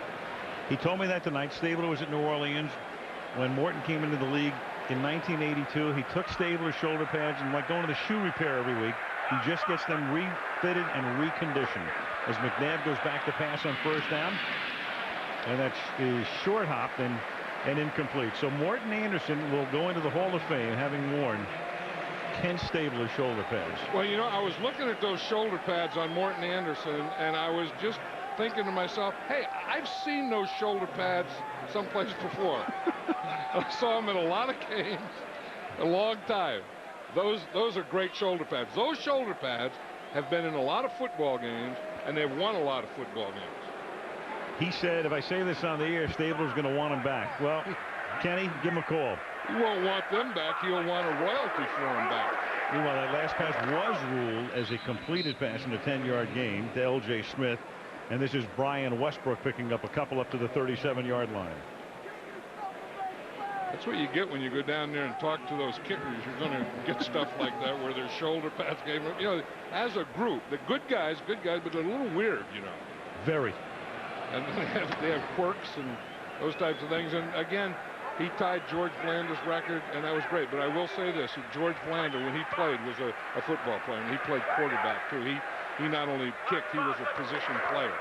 And the second half of his career was phenomenal in terms of dramatics, as that pass is knocked down by Steve Martin, that wild and crazy guy at the line of scrimmage, playing with a 17 in 7 years. McNabb, of course, was part of that class of '99 when the first pick in the draft was Tim Couch, who played with the Browns and now is out of the NFL. Akili Smith was the third pick, Bengals. He's out of the NFL. And Cade McNown out of UCLA was picked by Chicago. He's out. So there are the two remaining guys from that first round. 3 guys out of the NFL and 2 big-time stars. But how about the way they started? Remember at the draft when they announced Donovan McNabb, quarterback, Syracuse? 3rd and 8. And here's McNabb escaping a sack. And then he had a wide open Ritchie, but Antoine Winfield was hanging on to him, and the pass was a little high. Well, they were booing here, and here's McNabb again. They were booing because the Philly fans wanted the Eagles to draft Ricky Williams. So that just goes to show you who knows what and who doesn't know what. Ricky's been pretty good, but not at the moment. Eagles' first punt tonight is fair caught by Keenan Howry at the 15-yard line, 49-yard punt, and it's 17-9.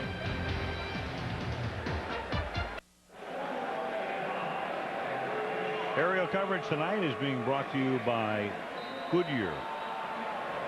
Perfect late summer night. I guess it's just about the end of summer. What's perfect weather for a blimp? 60 degrees, light breeze, clear. Good hitting weather. Yeah. 15-yard line. Culpepper throws, slant caught. That's a 9-yard gain. Marcus Robinson making it 2nd and 1. He's tackled by Sheldon Brown. Take a peek at this with the 2 quarterbacks tonight. First 5 seasons. Over 12,000 passing yards and 1,800 rushing yards. So these 2 guys do things so similarly. Good arms, and Culpepper with a rocket. Great ability to escape and run with the football. Donovan, of course, great success with this team as that is caught by Kelly Campbell, who gets to the outside. And what Culpepper is looking for now is the opportunity to bring Minnesota to that same rung that Philadelphia has reached. You know, the interesting thing about Dante Culpepper's numbers there too is he really, for all intent and purposes, played 1 year less, because that his first year he didn't play at all. Now Donovan McNabb started, you know, after the bye, I think, and played more than half the season. Each quarterback near the century mark in pass rating to this point in the game. 3rd quarter winding down, 1st down. Culpepper runs out of time, loses the ball again. Scramble. Vikings are going to get it. It's Nate Wayne who forced the fumble on the goal line, who forces this fumble as well. One disparity between the 2 quarterbacks. Culpepper fumbles a lot, most in NFL history per game. McNabb almost never fumbles. And you know, again, we talk about Randy Moss, and you can see how deep they're playing him. You got a corner there, and you have another safety in there behind him, and you can see when they get the pressure, they're still going to run those zone dogs, but you can only hold the ball so long. You know, I mean, after 1 look or 2 looks, that ball has to be out of there against this Eagle defense. Jermaine Wiggins recovered it. 2nd down and 12 from the 32-yard line. Flung to the outside. Caught by Burleson. Monday Night Football being brought to you by Bud Light. Fresh, smooth, real, it's all here. By Nissan, everything we touch, we shift, and everything we shift, we try to make better. Honey Nut Cheerios, be happy, be healthy. And Lowe's, where you'll find all your home improvement needs. Lowe's, improving home improvement. Period winding down. In fact, it'll wind all the way down as Culpepper goes to the sideline. It'll be 3rd and about 3 when we come back and begin the 4th quarter. So at the end of 3, Philadelphia 17, Minnesota 9, and Monday Night Football from Philadelphia continues after this message from our ABC stations. Philadelphia on this Monday night. Al Michaels with John Madden and Michele Tafoya. 8-point game. Eagles on top, 17-9. And the Minnesota Vikings now with a key play coming up. 3rd down and 3 from their 41-yard line.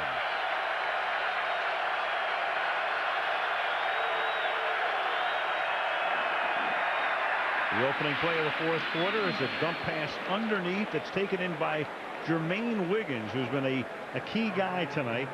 Tackled by Wayne and Simino, and for Jermaine Wiggins tonight, that's 7 catches for 56 yards.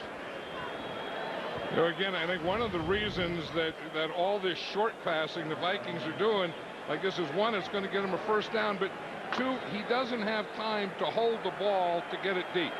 You can see Javon Curser has really given Adam Heyer a bad time. I mean, he gets in there a little late on that one, but the last time he was in there, 3 passes in a row, he was right on Culpepper each time. 1st and 10, they give it to Smith, cuts back. Good run to the 47.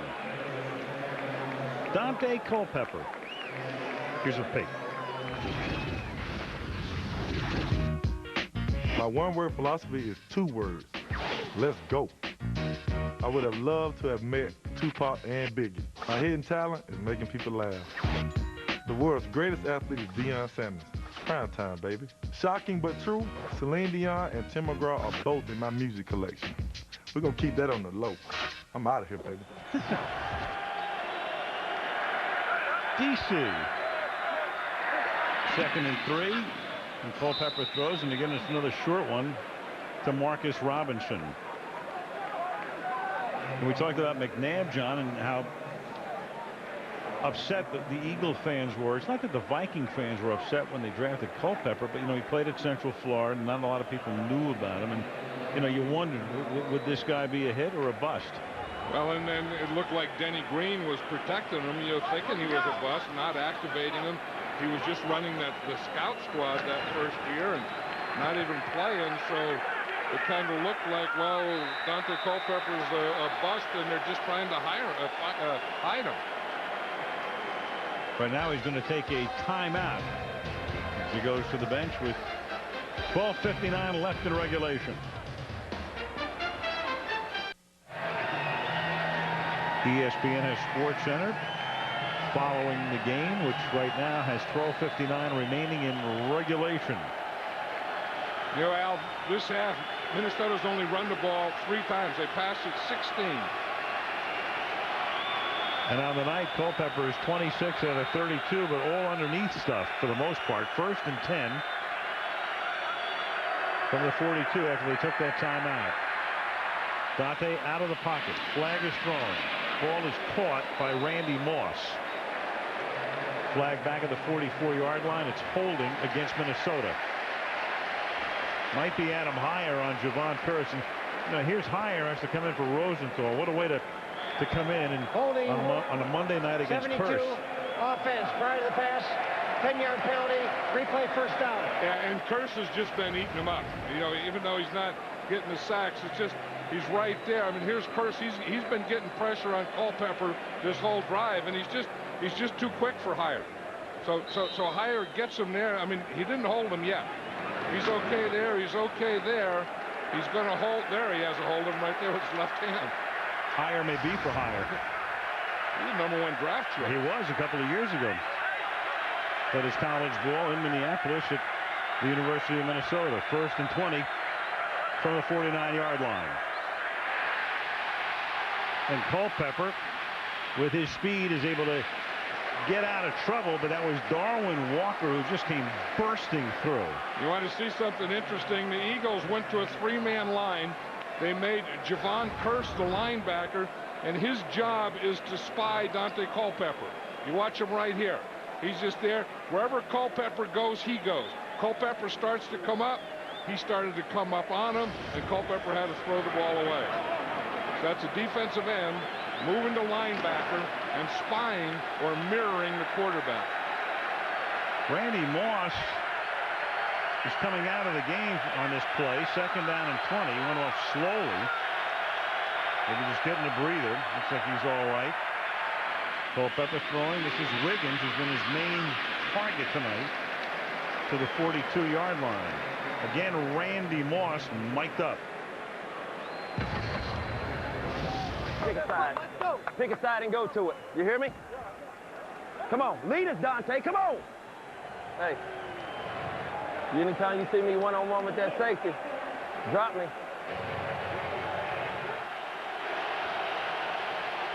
Yeah, and you can see how deep the safety is, and this is the guy that he's talking about. Not the guy up on him, but this guy here. When he gets one-on-one on that safety who's deep, he wants the ball thrown to him deep. On 3rd down and 11. Pressure from the backside. Hit as he throws. Pass is caught by Kelly Campbell. So Culpepper was tracked down by Michael Lewis, the safety coming up from behind, and Dante gets it away for a 21-yard pickup and a big 1st down on a 3rd and 11. The Eagles were in a dime or 6 defensive back look, and they come on a blitz, and they come from that right side. And when you're big and strong and fast like Dante Culpepper, you can take on a blitz. A free guy can be coming. A guy can be tackling you, and you can still complete the pass. 1st down at the 23-yard line. Well, the Vikings can do this all day, move up and down the field. The big question is, can they get it in the end zone when they get down here? Ball start, 83, offense. 5-yard penalty, still 1st down. Jeff Dugan, rookie tight end. Interesting note, John. This is the 32nd game of the season in the 2 weeks. No team that had been down by more than 7 points at any point in the game has come back to win the game. In this game, Minnesota was down by 11. First and 15 from the 28-yard line. Culpepper evading, sliding, and coming close to a first down. And Moss says you're not down. Nobody touched you. So Randy tries to assist him down the field, but the officials step in to say, no, he was down, as they say, by contact at the 15-yard line. I think whenever you slide feet first, you've given yourself up, so you're going to be right there. But again, here's the strength. Watch this. The pressure's going to come from his right. He bootlegs into it.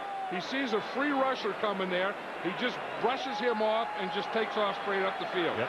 And then again, when he slides feet first, he gives himself up, so he's down there. Yeah, you're saying that's the end of the play. So Moss didn't see any contact. He said, come on, get up.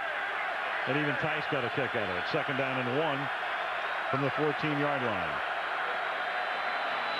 To the corner of the end zone, and Moss tries to draw a flag, and there is a flag. So Moss kind of stopped, and Dawkins is going to go over, and Roderick Hood as well, who was covering on the play. And they are going to contend that it was on Moss. It is offensive.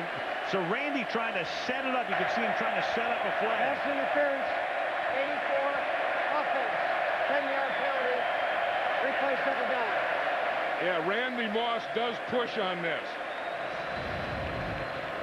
You know, again, he's waiting for the ball. You see right there, he's okay, and he pushed right there. I mean, that's so obvious, but he just couldn't get by. He was trying to get by, and again, this one here, if you can't get by, you usually try and stop and throw it short. Culpepper threw it out there where either Randy Moss was going to get it or it was going to be an incomplete pass. Second and 11. Under 10 to play. Moss split to the right.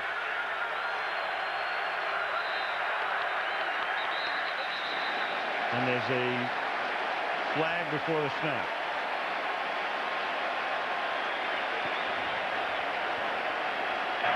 Prior to the snap, ball starts, 83, offense. 5-yard penalty, second down.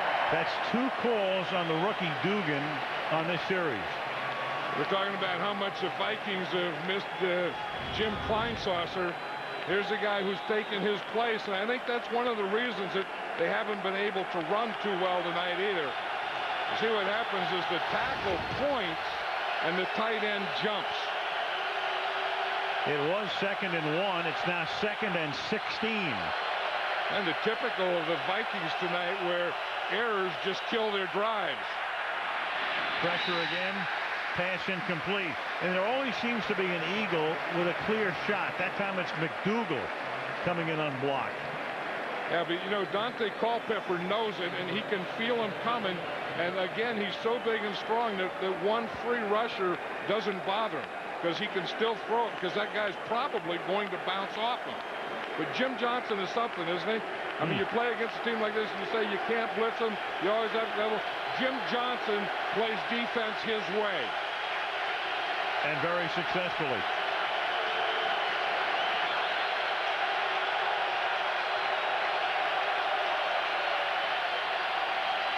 This time, Culpepper has time, but the secondary does a great job.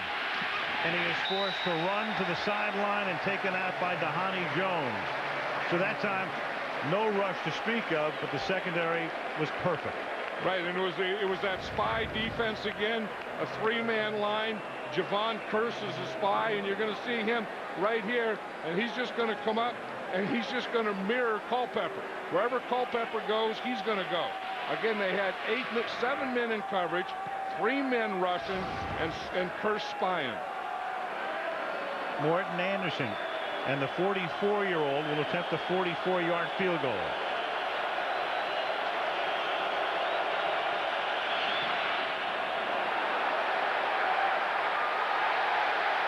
Short.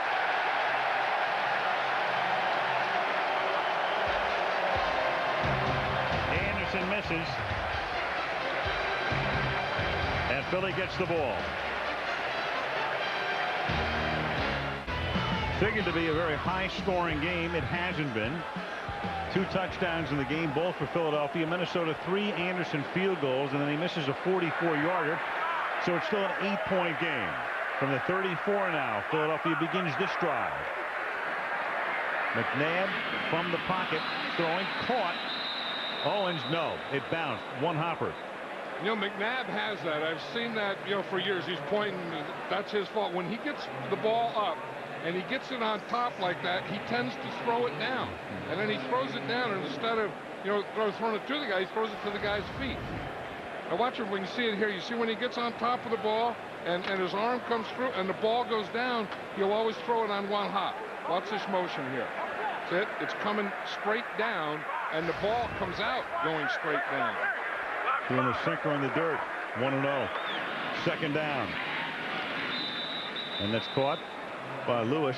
But Owens, the key guy, or one of them coming into the game. Terrell tonight, though, limited to just 2 catches for 21 yards, but he's still not ready to send Jeff Garcia any love poems, John. No, and you know, and they're trying to get him the ball. I mean, they have him spread out wide. They've had him in the slot. They put him in motion. They've had him in the backfield. They're moving him all over, trying to get him involved in this offense, and they just haven't been able to. 8.5 to play in the 4th. 3rd down and 4. Short drop over the middle, and this is Westbrook, who started hot and quiet for a while now, and he's back in the game plan. It's 1st down and 10 at midfield at the 45-yard line of Minnesota. Yeah, that's when they say that Westbrook kind of reminds you of Marshall Faulk. They mean that you can split him out like this, put him out like he's a wide receiver in the slot, or put him out right, and he can run pass pattern. And again, you know, that's the type of thing I think you want to do with Brian Westbrook. I think you want to get him in the backfield, run him off the edges, get him out of the game, you know, spread him out, but don't beat him to death. Now McNabb is going deep, and it is caught for a touchdown. Terrell Owens.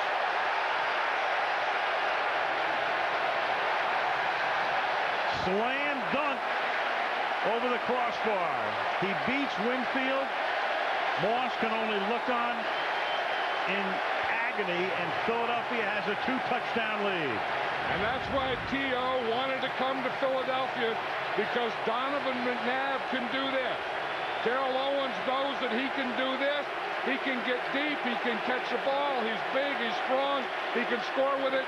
He needs a guy that can get it out there to him. It's just a matter of time. Well, he's close to being out.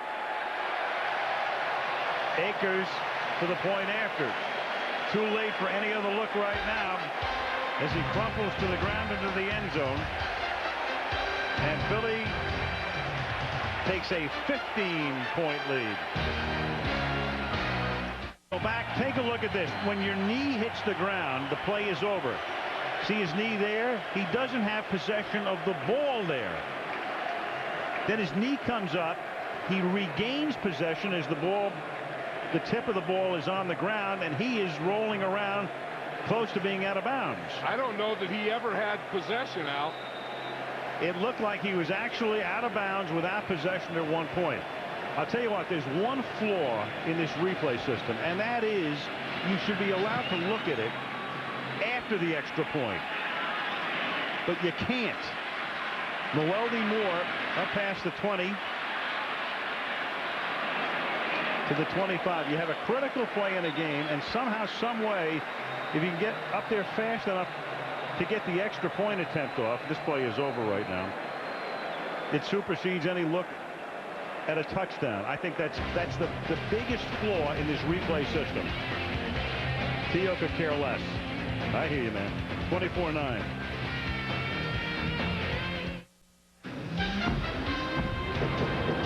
Monday Night Football next week. We go to our nation's capital where the Dallas Cowboys meet the Washington Redskins. Always a treat. Don't have to tell you that. 9 Eastern, 6 Pacific time. We've been looking at some replays in commercial, and in my mind, there's no doubt that had that been challenged, it would have been a no catch on the Owens touchdown. We'll show you again in a second. 25-yard line now as Culpepper has to go to work and work in a hurry, and Nate Burleson for a 20-yard gain. First of all, when his knee goes down, it's very clear he doesn't have possession. You already saw that angle. Ball's loose, knee goes down, then he regains possession. Meanwhile, he's out of bounds. Yeah, he never did have possession. And Minnesota didn't challenge. They get out there, you kick the extra point, and I just don't know why they allow something like that to happen. And the extra point is the team should be allowed to challenge after the extra point. Yeah, all the way up to the next kickoff. It's an untimed down, so why not? Ontario Smith. And the extra point's an automatic play anyways. He had a critical play, and Mike Tice now knows that, well, he should have thrown the challenge flag. I wonder if Terrell Owens knows. As he said, he was out celebrating. Once they kicked that extra point, he knew he had a touchdown. 1st and 10, 42-yard line. 6.5.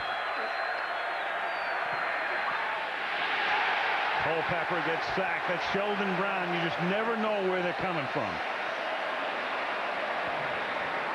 And a flag down in the secondary. You know that Jim Johnson is going to bring him. He's going to blitz, and he's not going to change his defense. And that time he brings Sheldon Brown a corner. And again, you think Randy Moss, you're not going to do that. He controls the coverages. When you're playing against this guy right There's here, no foul, they control nothing. Contact.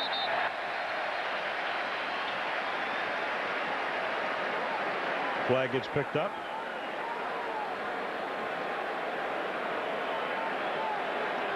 I think the Minnesota Vikings are getting frustrated. I mean, they've been moving the ball. They do everything.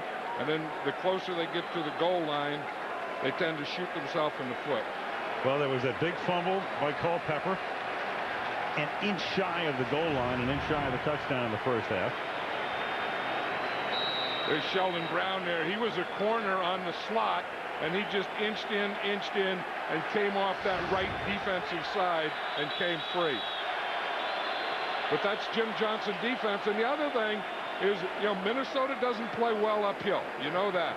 And I tell you, when Jim Johnson gets you down a little, he's going to go after you. Well, Tice is going to challenge. I'm not quite sure what he's. I mean, we're trying to find out. I mean, the play that needed to be challenged was the Owens touchdown. He probably just heard about that one. He's trying to go back and challenge that one, telling him, you guys fouled up that touchdown. Minnesota is not challenging the ruling on the field. This is not a reviewable play. 2nd down. Well, that's why I couldn't understand it. I mean, I don't know what they were talking about.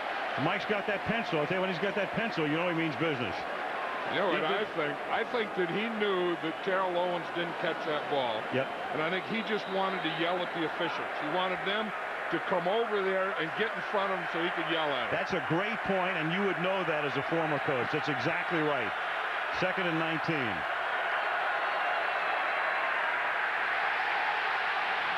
Culpepper throws, and that's incomplete. Jerome McDougal put the pressure on. Hey, they've been putting pressure on Dante Culpepper all night, with the blitz and with just the pass rush. That one was just a bull rush on Bryant McKinney, the left tackle. You're going to see him right here, and he starts back. That was a tight end right there, but McKinney was the inside guy, and he just took the tight end and just ran him right into the backfield. 3rd and 19.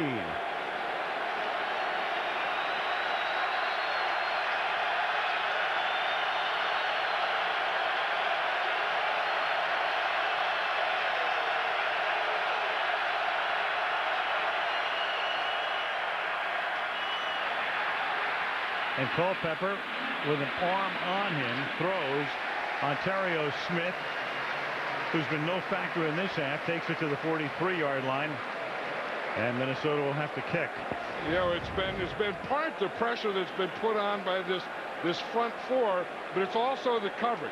And you can see here they're just zoning. They're getting their linebackers deep. They're keeping their safeties deep, keeping everything in front of them, dropping their short guys back off. Dante Culpepper has no one to throw to. They originally began to send their punting unit in. Then they were called back. Now they have to go for it. With the clock ticking down by 2 scores by 15 on 4th and 11. And Culpepper has to spend a timeout. So the crowd noise and the indecision as to whether to go for it or not and all of that, and that's their second timeout.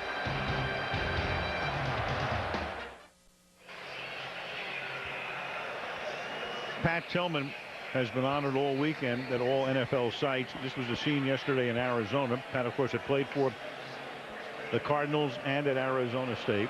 And the rest of the league honoring him with the 40 decal on the backs of helmets. Of course, Pat Tillman embodying everything the NFL would hope its players would stand for. Left football, joined the Army Rangers, and as all of you know, was killed in Afghanistan a few months ago. Pat Tillman remembered by everybody and will never be forgotten by anybody in the National Football League. I think, like you say, Al, it's not just the players, but it's players, coaches, fans, broadcasters, writers. Pat Tillman just stood for what was right. The best of the best.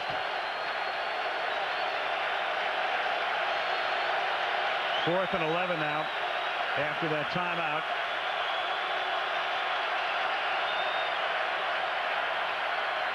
Rolling pocket, throws, converts on 4th down, so they stay alive. Nate Burleson takes it out of bounds, and that will move the chains. The Eagles keep changing up that defense. That was that 3-man line with Javon Curse as a linebacker, spying Culpepper, and he just zeroes in on Culpepper. I mean, he's coming right here. He starts as a linebacker. Culpepper starts to go to the right. Boom! He just takes off for that point. 26-yard line, 1st down. And another false start. False start, 72, offense. 5-yard penalty, 1st down. Adam Hyer. It's just like there's something under that 30-yard line or 25 or 20-yard line that just gets these guys. I mean, they're moving, making big plays. Then they get down in here and something just goes and jumps up and bites them. Those are deceiving numbers. The Vikings controlling the ball close to a 2-to-1 ratio. Minnesota has now been penalized 9 times tonight for 55 yards. And Culpepper throws. They set up the screen. It's caught by Ontario Smith. And he gets rolled out of bounds inside the 25-yard line by Corey Simon. Let's go to Michele. Al, you were talking about Pat Tillman, and Corey Chavis and Pat Tillman came into the league together. They were rookie safeties with the Arizona Cardinals. When Tillman would come home on leave from Afghanistan, he'd often call Chavis, and in fact Chavis has one of the voicemails that Tillman left for him. He says he's never going to let it go. One of the other ways he's paying tribute to Tillman is wearing a towel with that number 40 on it, not just tonight, not just this weekend, Al, but for the rest of Chavis's career.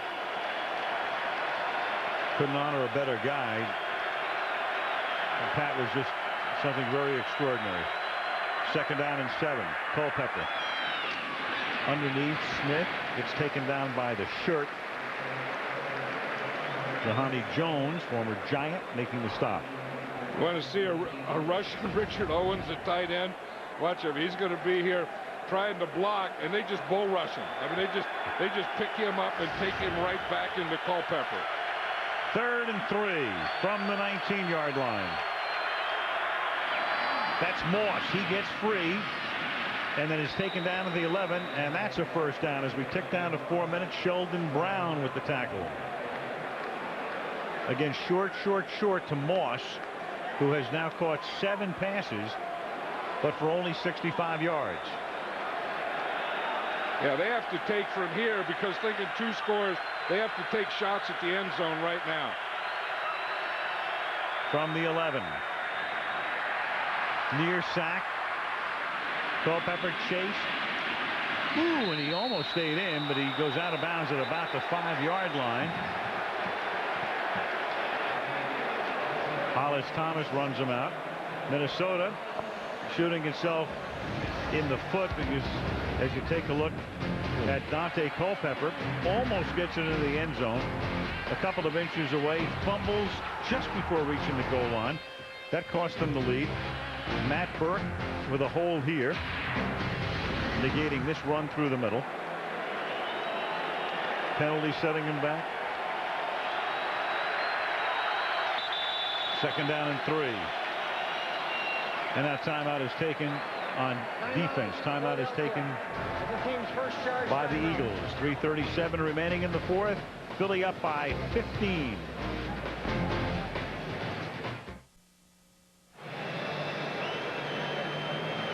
Take a look at this. 199 games in which the Eagles have led by 15 or more, as is the case now in the fourth quarter. And their only loss was 19 seasons ago against the Vikings. Meanwhile, tonight, some of the key plays here. This is L.J. Smith for the touchdown to put the Eagles on top 7-3. Then Culpepper almost got in but couldn't. They had to settle for a field goal to make it 7-6. Then, of course, the disastrous fumble costing them the lead at halftime. There goes McNabb into the end zone to make it an 11-point game. Then Burke with his holding call here. And that negates what would have been a Dante Culpepper touchdown. And then this play to Owens, which was not reviewed, and goes into the books as a 45-yard touchdown catch. And right now the Vikings need 2 scores. They need a 7 and an 8. And I would think you try, if you get the score, I think you go for the 7. I think you go for the extra point. Too deflating not to make the 2-pointer there. Then you know you still have to score on 2 possessions. Second down and 3 from the 4-yard line.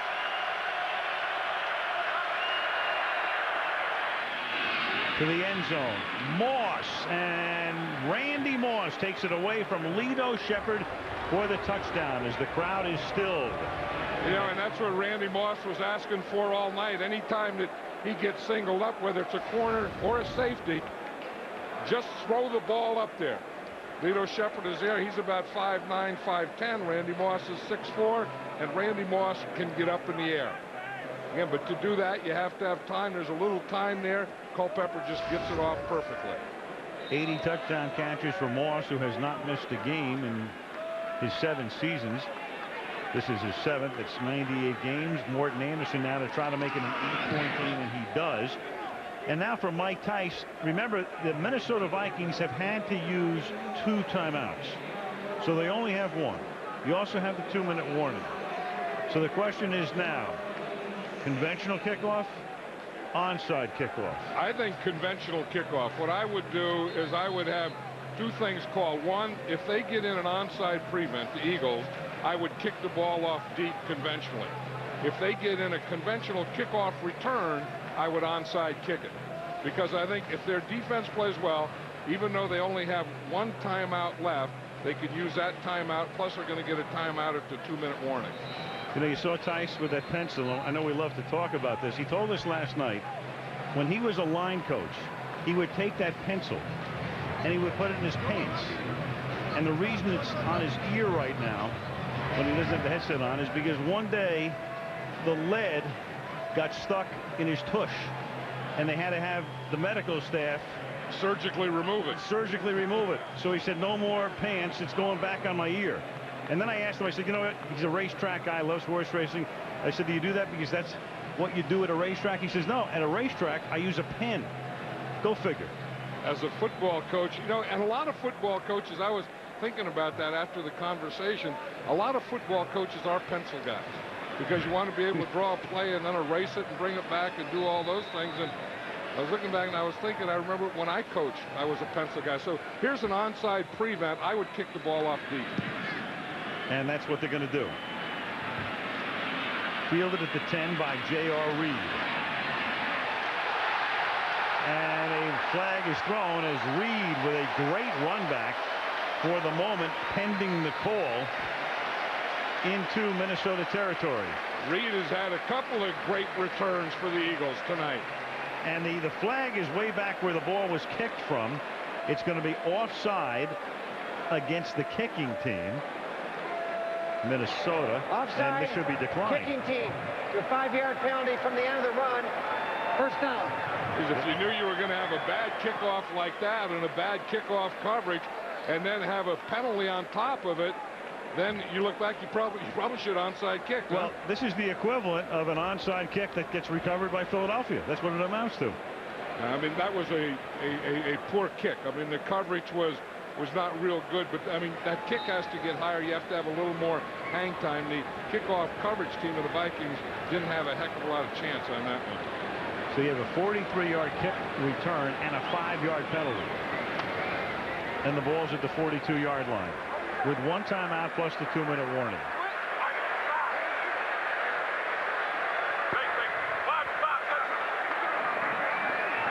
And McNabb over the top, goes to the air, hits Owens, and Owens is inside the 30, and that's a first down. Yeah, I think what the Eagles did is they come in and got in the I formation, had a fullback in there like they were going to run at you. He got single coverage out there, and he just runs that slant, and Donovan McNabb just puts it right on him. I mean, anytime you give Terrell Owens single coverage and you're off him a little like that, he will catch that slant every time.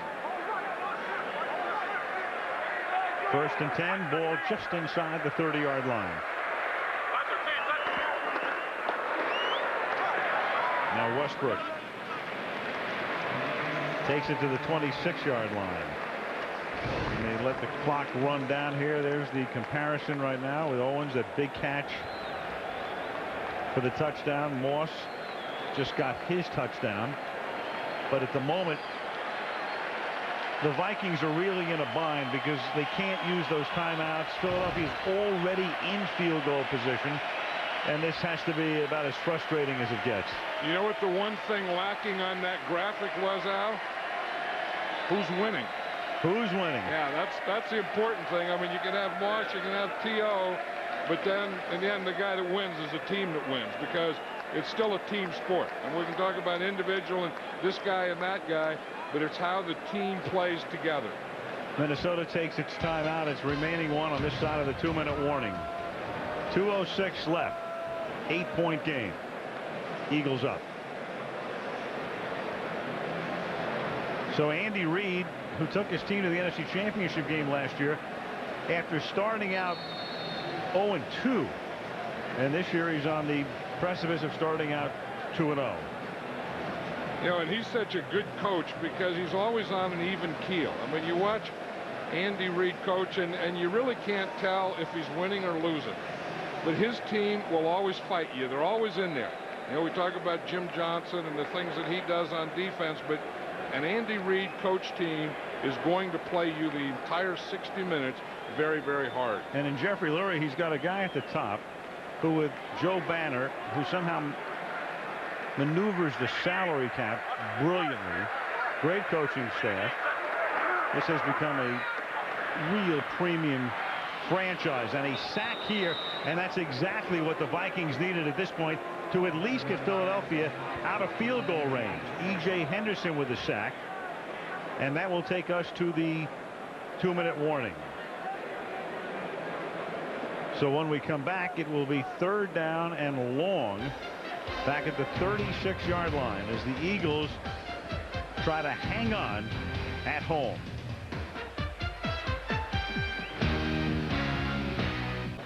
But he was really putting a lot of pressure on, and I think when the tide kind of changed towards the Eagles defense, I think Kearse had a lot to do with it. Yeah, I'd go for that because I think, you know, the pressure, tremendous pressure put on, and Nate Wayne, who was a guy who, you know, he's been on the horse trailer a couple of times as a Packer and as an Eagle, had that big strip of the Culpepper would-be touchdown.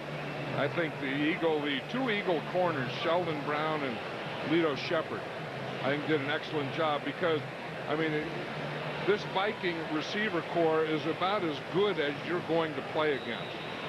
And your young corners starting for the first time. In fact, Lito Shepard's playing with a broken thumb. I watched him at practice the other day. He had a big old cast on it. Tonight he just has a smaller cast and a tape job, but I think playing with a broken thumb against Randy Moss and group was pretty tough too. 3rd and 17, and they're not going to chance an incomplete pass. They're going to run the ball with Westbrook, and if nothing else, that takes almost a half minute or more off the clock than had they attempted an incomplete pass and had to punt. So they move the ball down to the 29-yard line.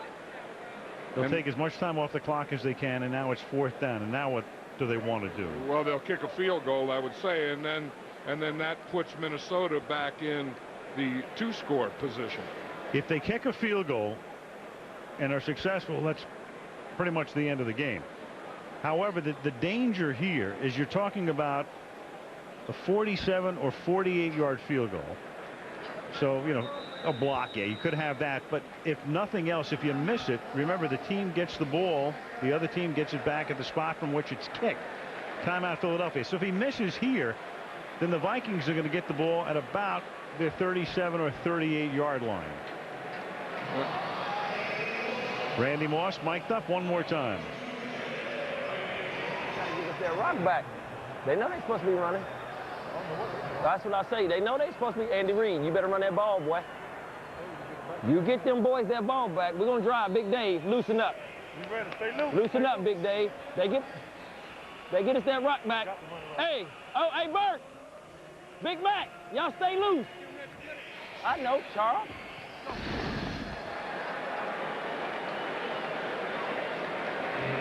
The thing is, I think he wants a rock back, but he doesn't want 3 more points tagged up there either. Akers now, they'll put it down at the 37. It's a 47-yard attempt. Coy Detmer will hold.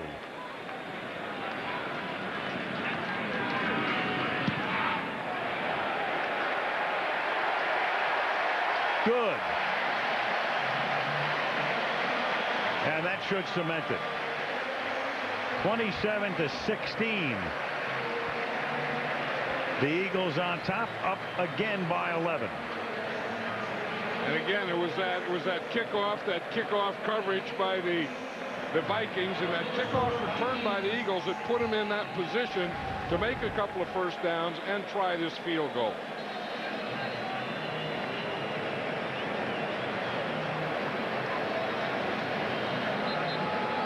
David Akers into the Tuesday morning night here in Philadelphia to make it a 27-16 game. Goodyear providing the aerial views of this area in South Philadelphia, which had the old Municipal Stadium, JFK Stadium, site of the Army Navy game for years, and then they built the Spectrum for the Flyers and 76ers, and then they built the Vet for the Phillies and the Eagles, and now Kennedy Stadium is long gone. The Vet has been imploded.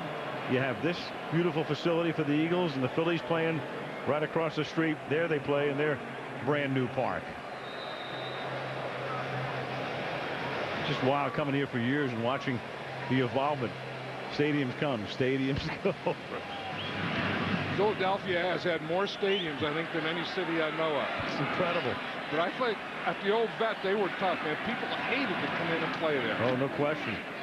And Franklin Field still stands. We see that by the railroad station. Drove by there yesterday. That, of course, is where the Eagles played for a lot of years, on the campus of the University of Pennsylvania. And that's where Howard got sick. The night, you know, that famous night with Meredith and Keith Jackson in the first year of Monday Night Football. That was at Franklin Field, yeah. That was at Franklin Field. And then how did Howard get home? Howard took a cab home. Was that? And he got on the radio the next day and said this reporter last night was stricken. Of course, by then all the rumors were flying as to how Howard got stricken. 1st and 10 from the 24-yard line. Culpepper. And that's caught by Richard Owens. And this Eagle defense has played extremely well. I mean, the thing in the Andy Reid team, they never get down. They just keep fighting you the whole time. I mean, they did offensively. They did defensively. It wasn't a smooth-looking thing, but they just keep chopping wood. Deflected, intercepted. Deflected pass, and Ike Reese will put a capper on this one with the pick. John, the more pressure that we see put on, and we talked about this a moment ago, the more, I think you're right, the key was the pressure on Culpepper tonight. So do we put Curse on the horse trailer? I would think so, because to me it was Javon Curse that got it started. I think they were all a little tentative early because they were afraid of the Culpepper running, and they were afraid of Randy Moss and all this stuff, and then they just started going after him. And I think he was the guy that got it all started. Ike Reese playing in his 98th regular season game. That's his first interception. You know, another kid we should think about for the horse trailer is J.R. Reed with those run backs tonight. Yeah, that last, well, the two of them were big. I mean, that last one put them in position to put this game out of any competition. Kneel down by McNabb, and that's going to do it. The Vikings head home, meet Chicago next week. Meanwhile, the Philadelphia Eagles go to Detroit, a battle of two 2-0 teams next week.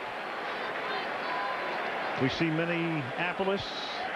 Well, we see the Minnesota Vikings in Indianapolis later this season on Monday night. Eagles twice more at Dallas in November and at St. Louis in December. And that'll do it for week 2 of the NFL season. Tahani Jones enjoying a good laugh, and why not? His Eagles tonight win it by a score of 27-16, and we'll have the AutoTrader.com postgame show coming right up.